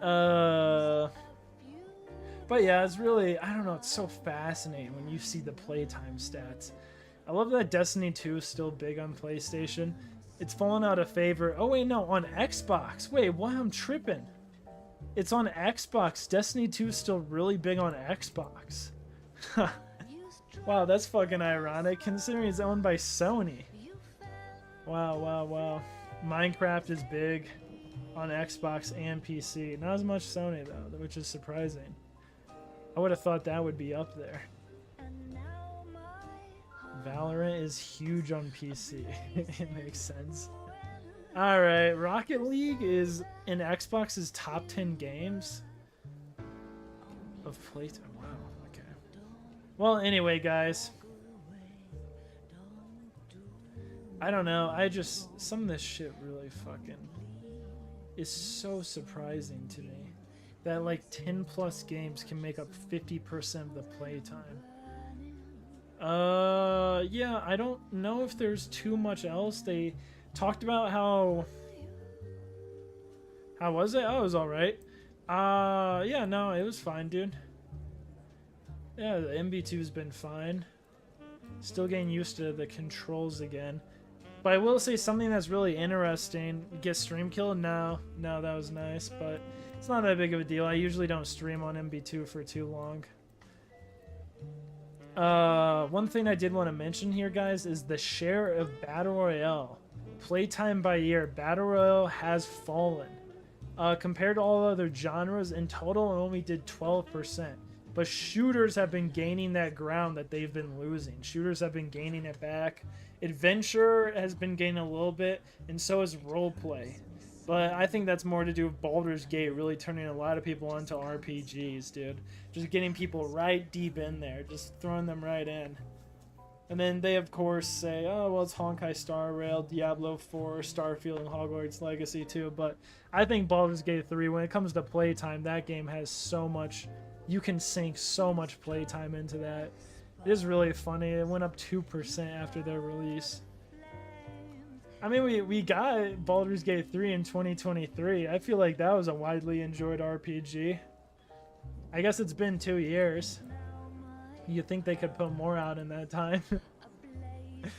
Or, I mean, would Kingdom Come Deliverance 2?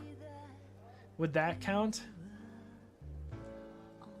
A good widely enjoyed. I guess that's not like Skyrim hype levels. Kingdom Come Deliverance 2 for sure.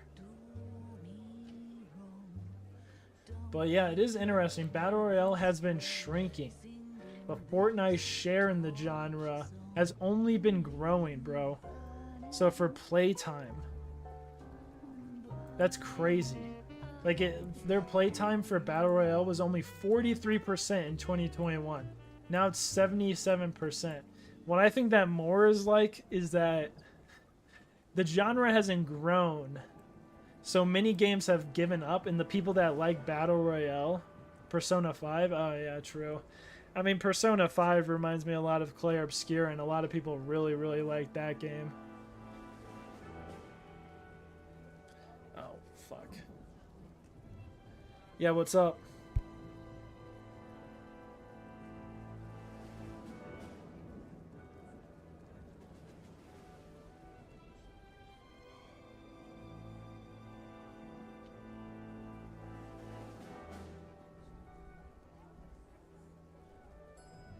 What was that? Do you care if the whole milk is organic or no? No, I don't care. Okay, and Greek yogurt. Okay, never mind. Logan said, never mind. Oh, he knows what Greek yogurt to get. Okay, alright, those are all my questions. Thank you, we'll see you soon. Alright, awesome. Hey, thanks. Bye-bye. Alright, see you soon. Bye-bye. Alright. Yeah, sorry, I had to mute it while he was saying all the slurs. No, I didn't know what he was saying at first, so I just wanted to make sure I wasn't. He was like, oh hey, the dildo, man, I got it packed up and ready, bro. I hope you're excited. Oh man. But yeah, anyway, 2024 sports shooters battle royale are the most popular genres on console, while shooters are keen on PC. Ultra Kill is absolutely killing it. Cruelty Squad is killing it. Valorant, killing it. Those three are all in the same level. All the same category FPS right there. Role-playing, battle arena, sandbox. Yeah. Very interesting. I could read these on, but yeah, I mean, this was about it. I knew you'd get fucking a little salty, dude, a little angry. Players are becoming more selective and playing fewer games. 2021, it was 13. This year, the annual number of titles played per person, just fucking played, 10. 10 on Steam, dude. This actually tracks with, well, I've played more than 10. How many have I finished this year? It's been like barely any. Players are becoming increasingly unreachable as annual engagement with 1 to 3 titles has risen. So people are playing less and less more games and more of one game, which I really find very fascinating. Part of this is my fault because I play so much. Oh man, I've played so much Squad. While Steam and Xbox see notable declines. Yeah, so less and less people are playing more and more games on Steam. I know, I do. I know, dude. I've gotten too many friends into it now, so I have a homie who hits me up like once every other day, and I'm like, fuck. I do really want to play, dude. Yeah, let's play. I got my brother into it. I got some of my friends into it. I'm gonna try and get my homie who just played here. Once he gets his, once he gets everything up and running, he starts saving up some money from his job. I'm gonna go up to Micro Center with him up in Denver, and I'm gonna get him all this stuff, and we're gonna build a PC for him.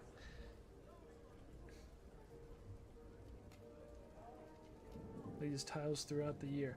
These 3 players play these titles throughout a year. 2 titles: Fortnite and Modern Warfare 3. Bro, what? What is this, the Nightmare Blunt rotation? What is this? Are you kidding? Who are these people? Fortnite and Modern Warfare 3. Fortnite. And then Fortnite, Modern Warfare 3, and Elden Ring, bro. Just stop. What? Bro, where's Steven's sausage roll?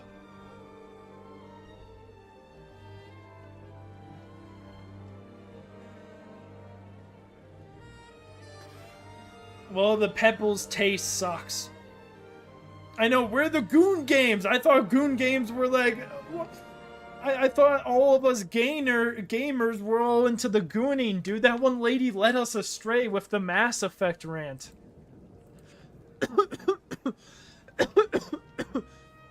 I thought we were just... No. No, it's almost like people like to kill each other more than they like to goon to each other. Oh, man.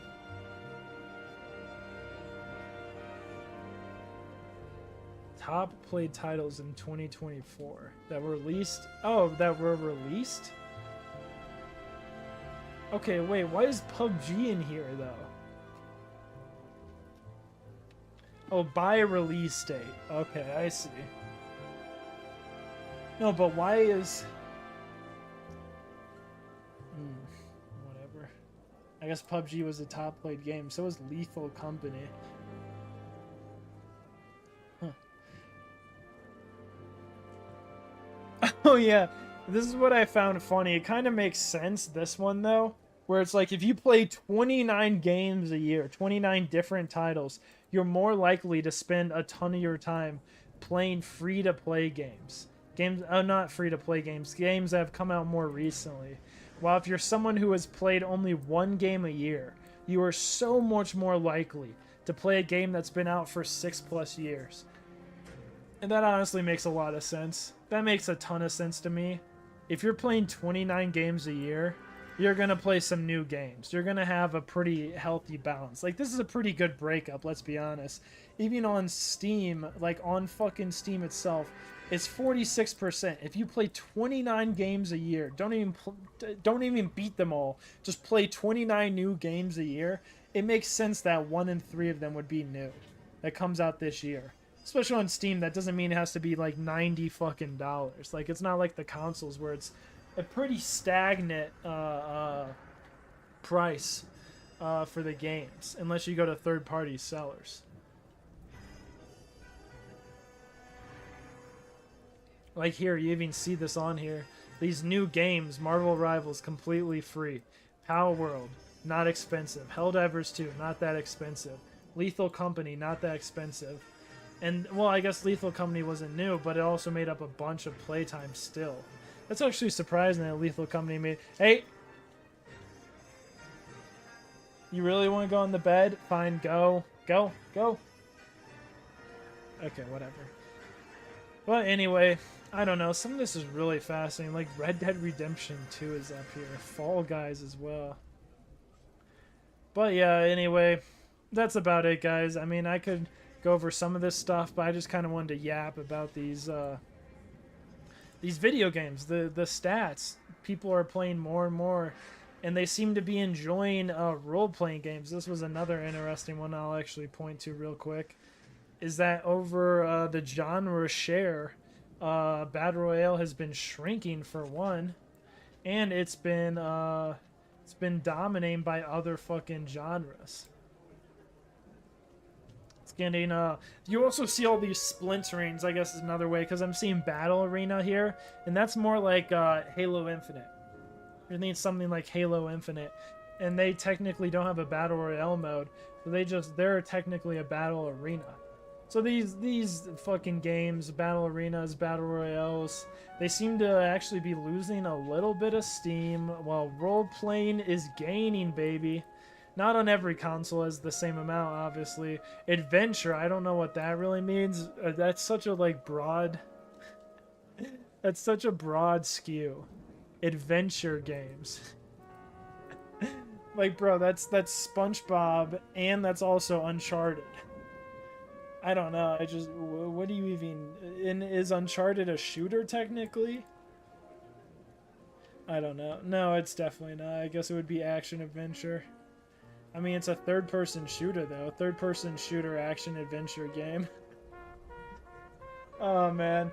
But yeah, they also talk about some nostalgia events. They talk about companies have been using nostalgia more and more, not as like a one-off get-rich-quick scheme, but as a way to build hype for something else.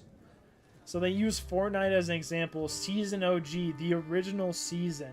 You can get all the original season skins. All the stuff recreated the Chapter 1 map. Players experience Chapter 1's 10 seasons within 1 month. So all this shit is going on, bro. Fortnite OG, Chapter 2 Remix. Fortnite OG, this, that. All this random bullshit. But they use this to, like, boost people into the OG season. And then what do they put out? Lego Fortnite. They put out Lego Fortnite right fucking after. So they do that OG season back in 23, and it triples engagement. Isn't that insane? That's from 100 million to fucking 300 mil. So triples engagement, and then they put out Lego Fortnite. And that actually sustains them for a lot longer than it probably would have went down. Because they only stayed up for a little bit, but Chapter 5, Lego Fortnite, Season 1. Then they have Season 2, and you know, it's falling, it's staying the same. It's still pretty fucking high, though, with constant players. And then Chapter 2 Remix doubles, and then they do OG Fortnite launch, pushes it up 1.3. And I mean, this is now where we're at right now. Where OG Fortnite, I guess, is just its own like little thing you can click on. But yeah, they put these out for engagement. We're probably gonna see something like, now you guys know, if you see Fortnite come out with some nostalgia bait, yeah, it's nostalgia bait, and it's gonna work, and that nostalgia bait will be used to build into something else they're putting out, to just boost engagement for this event or this thing. Chapter 2 Remix comes right before Fortnite OG launch. And maybe they're getting ready for something else, but it is really fascinating when I saw this fucking chart. But that was interesting because they're talking about nostalgia. Overwatch Classic came back in, which I didn't even know about. And I guess it actually got pretty good. Actually got the players, I don't know, it doesn't even look like much changed. It's just been slowly sitting at 100 mil, and now it's been going down since. It's almost at 50. That's actually crazy. I imagine, yeah, it's just probably not gaining the engagement anymore.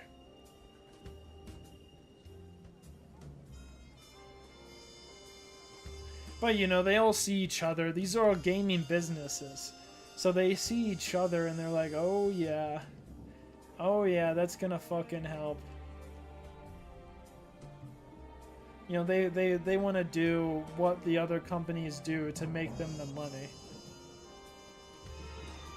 It helps slow engagement decline, but didn't eliminate vulnerability to customers. Yeah, see that? Okay, this is a good way of breaking it down, where it's like, yeah, it slowed it down a little bit, release, it even popped it off. Like, look, the engagement, but it just fell off almost immediately.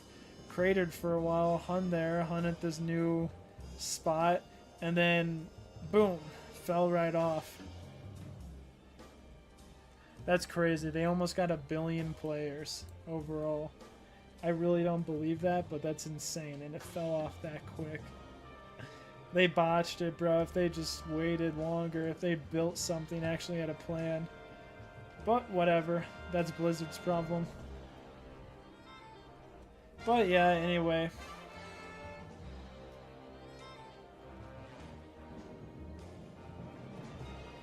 There's not much else to talk about. I mean, I'm gonna look through some of this. This is mainly just talking about, like, how discounts help, like, boost a page's fucking visits and save for later, whatever it's called, wish list. And I also found this interesting. A lot of this is something I can talk about. This was more for me, but it was like Steam Next Fest is driving more uplift. So these seasonal sales happen, but there's a ton of engagement from Next Fest. It's been working really, really fucking well, even some of the themed ones. So people have been clicking on that way more than the actual seasonal sales. It kind of blows my mind because I always remember seasonal sales being really fucking big when I was in college. Like, always something I cared about. But now it's like, the Steam Next Fest is huge, man. That's how I find out about a bunch of fucking games I want to play later. I play through their demos. So I really think that's something that Steam is gonna... You're going to see more of that in Steam. You're going to see every year them doing a higher and higher bar for these event, like Steam Next Fest, or these themed things, like, it'll be like, spooky, it's October, it's Halloween, do you want spooky games on sale? You know, stuff like that. And I guess it works a lot for them. Anyway, that's about it. What's next? They talk about some of their stuff they're going to do next. But that's about it, guys. That's about it.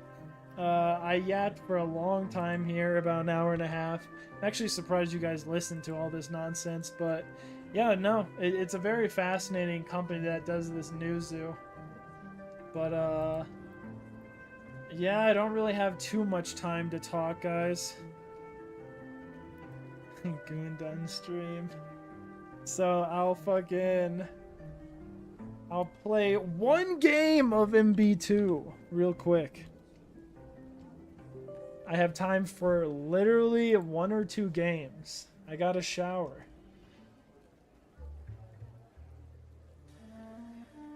Smalls. Come here. Come here, Smalls.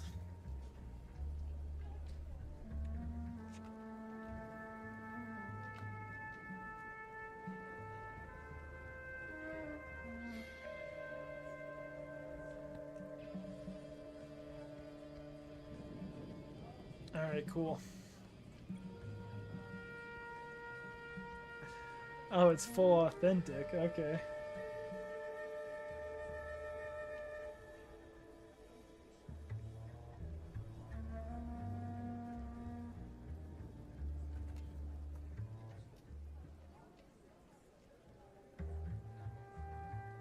That's fried. That's fried, dude. Well, I'll play 1 or 2 games. But yeah, I gotta go get in the shower, dude, before the homies get home. Oh, man. I am stinky, stinky fella.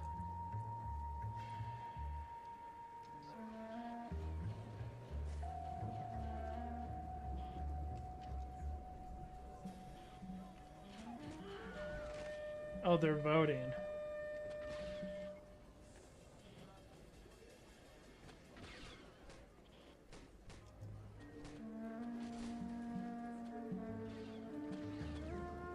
Am I even gonna get to play a game, dude?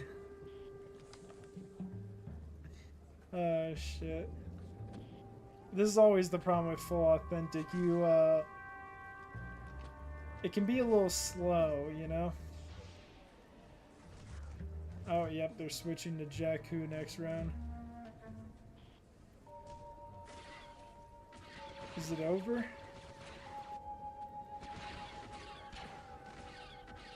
Oh. Weed and burgers increase your IQ. I like that, dude. So true. And you know what they say, the higher the IQ, the worse you are at video games. So if you're really bad at video games, you're like super duper smart.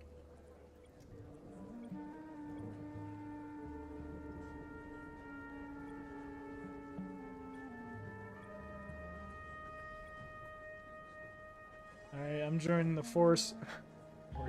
the first order. Got to, dude.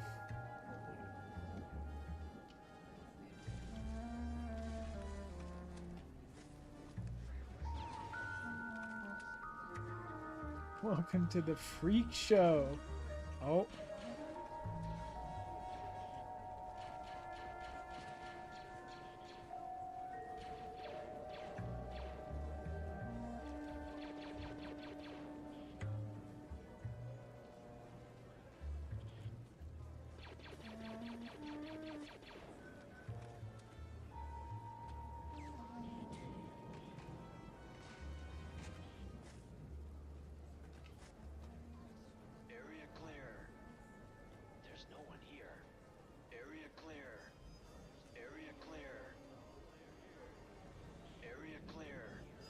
Okay, they're fucking around. Area clear. Nice. Roger.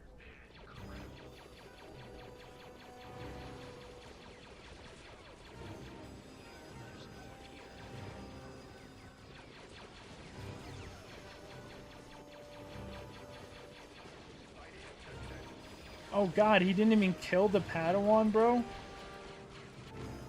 Yo, come on, what is our Kylo Ren doing? Oh, he has 3 assists, I can't be too mad. I thought he had her handled, I was trying to distract homie on the top.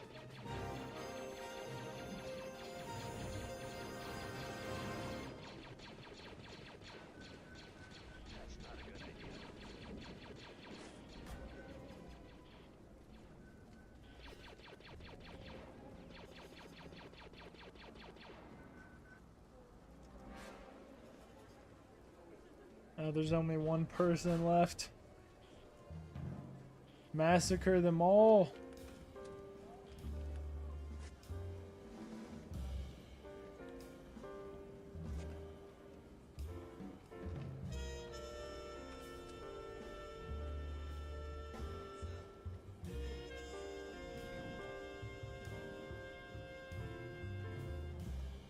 Damn, I don't get a grenade or nothing, bro. Just a blaster and a pistol. First order is so fucking weak. Oh.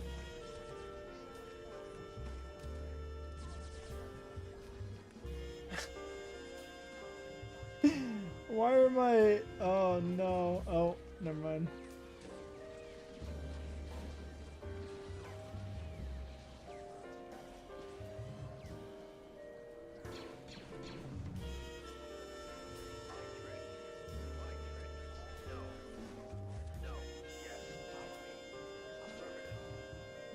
Is that Captain Phasma? What is... Oh no, that's just an officer, I guess. That's not a good area clear. No.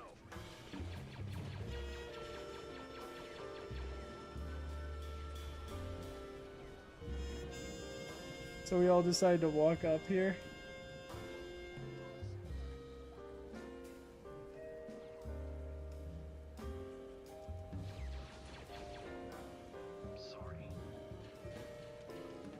Alright.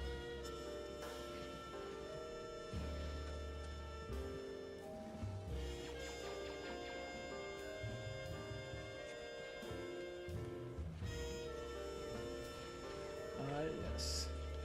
That's why I love these full authentic maps, bro. I know this is just a map, but it's just so funny that they put furniture in here. They actually design all the maps, man.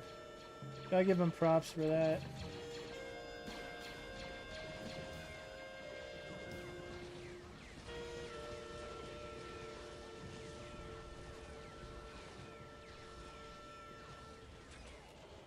Oh no! I wasn't even shooting.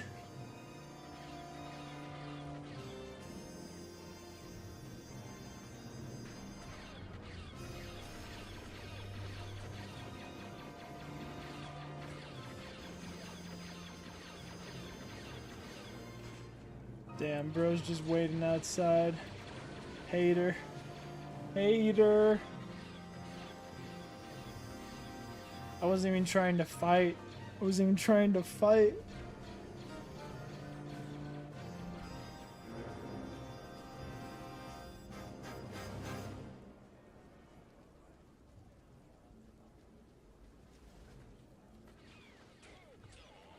Oh, alright, dude.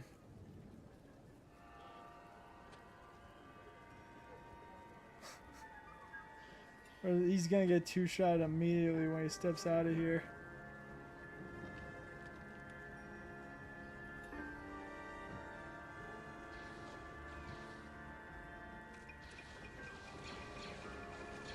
Oh, dude, no, bro.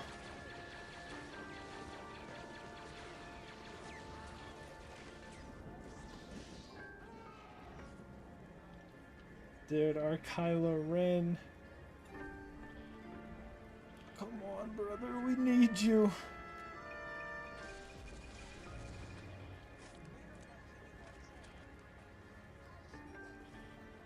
Oh, dude, Shogun's awesome. I'm gonna miss out on Shogun.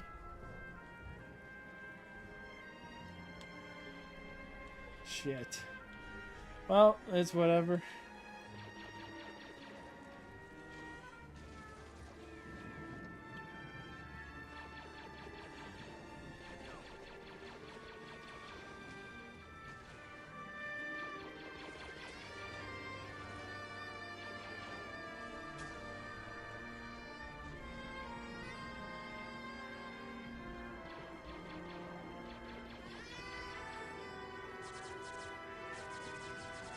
Oh, oh.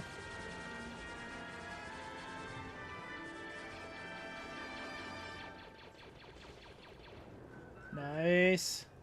Nice, I got a kill, boys. Are you proud of me?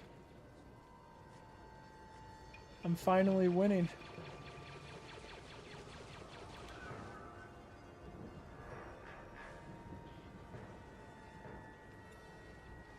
Come on, come on.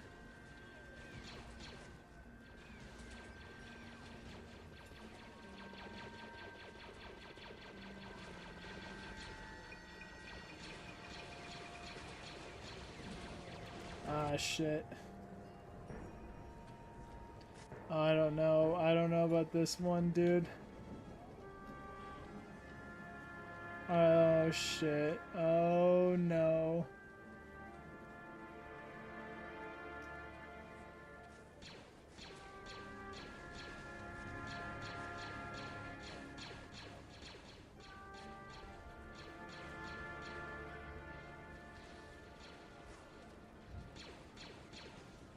Woo! Nice.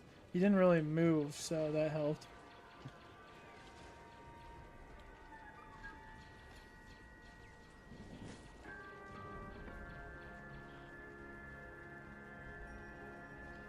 Oh no, bro, run! Ooh.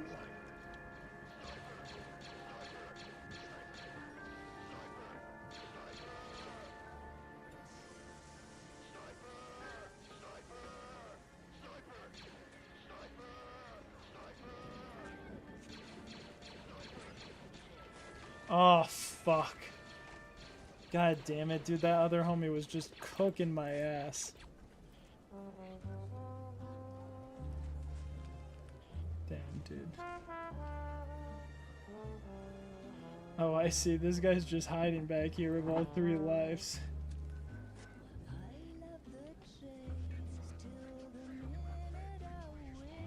Alright, guys. Alright. Oh, bro. No, you motherfucker. Oh, this is gonna go on forever.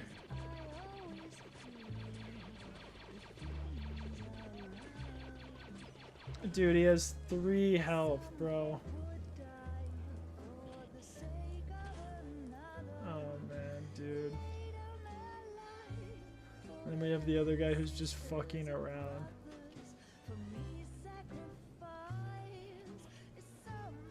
That's what we have to do, is capture that.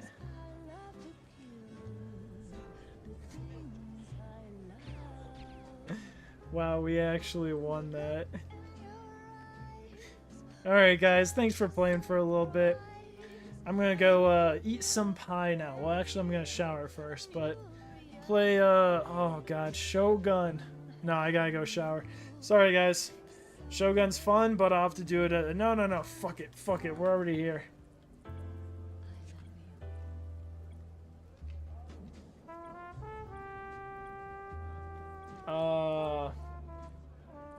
I guess I'll be this.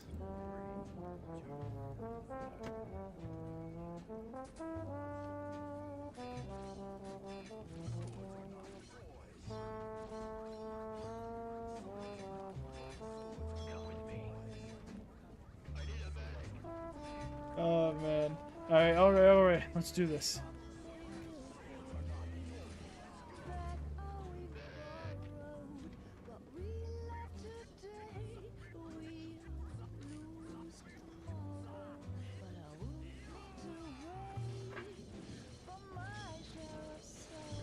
Oh, come on, bro. I was backing up. I wasn't even trying to take part in the fight. Homie hits me from behind. Now he's gonna get fucking like triple teamed instead. God damn it, dude. Are you fucking kidding me? That's how I died. Oh, homie in the back stabs me. Alright, guys. Well, hey, I gotta go. I do. That'll be it. Hope you guys enjoyed it. Hope you guys enjoyed the stream, everything else. But yeah, not much else to do now besides, well, you know, give you guys something. Wait 1 second.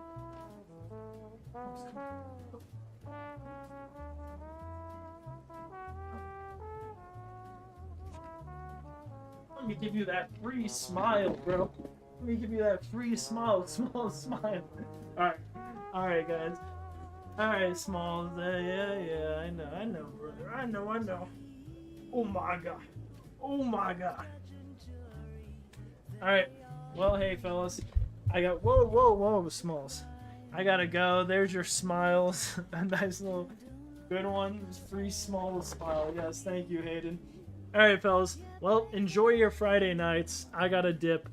Yeah. That's about it. I'll be a little busy tomorrow, but I should be on tomorrow night because I'm not doing anything too crazy tomorrow night. But that'll be about it. That'll be the stream today, the old variety show, guys. I gotta peace out early. Hope you guys enjoy your evening and your nights and whatever time you got out there while you got it. Bye bye.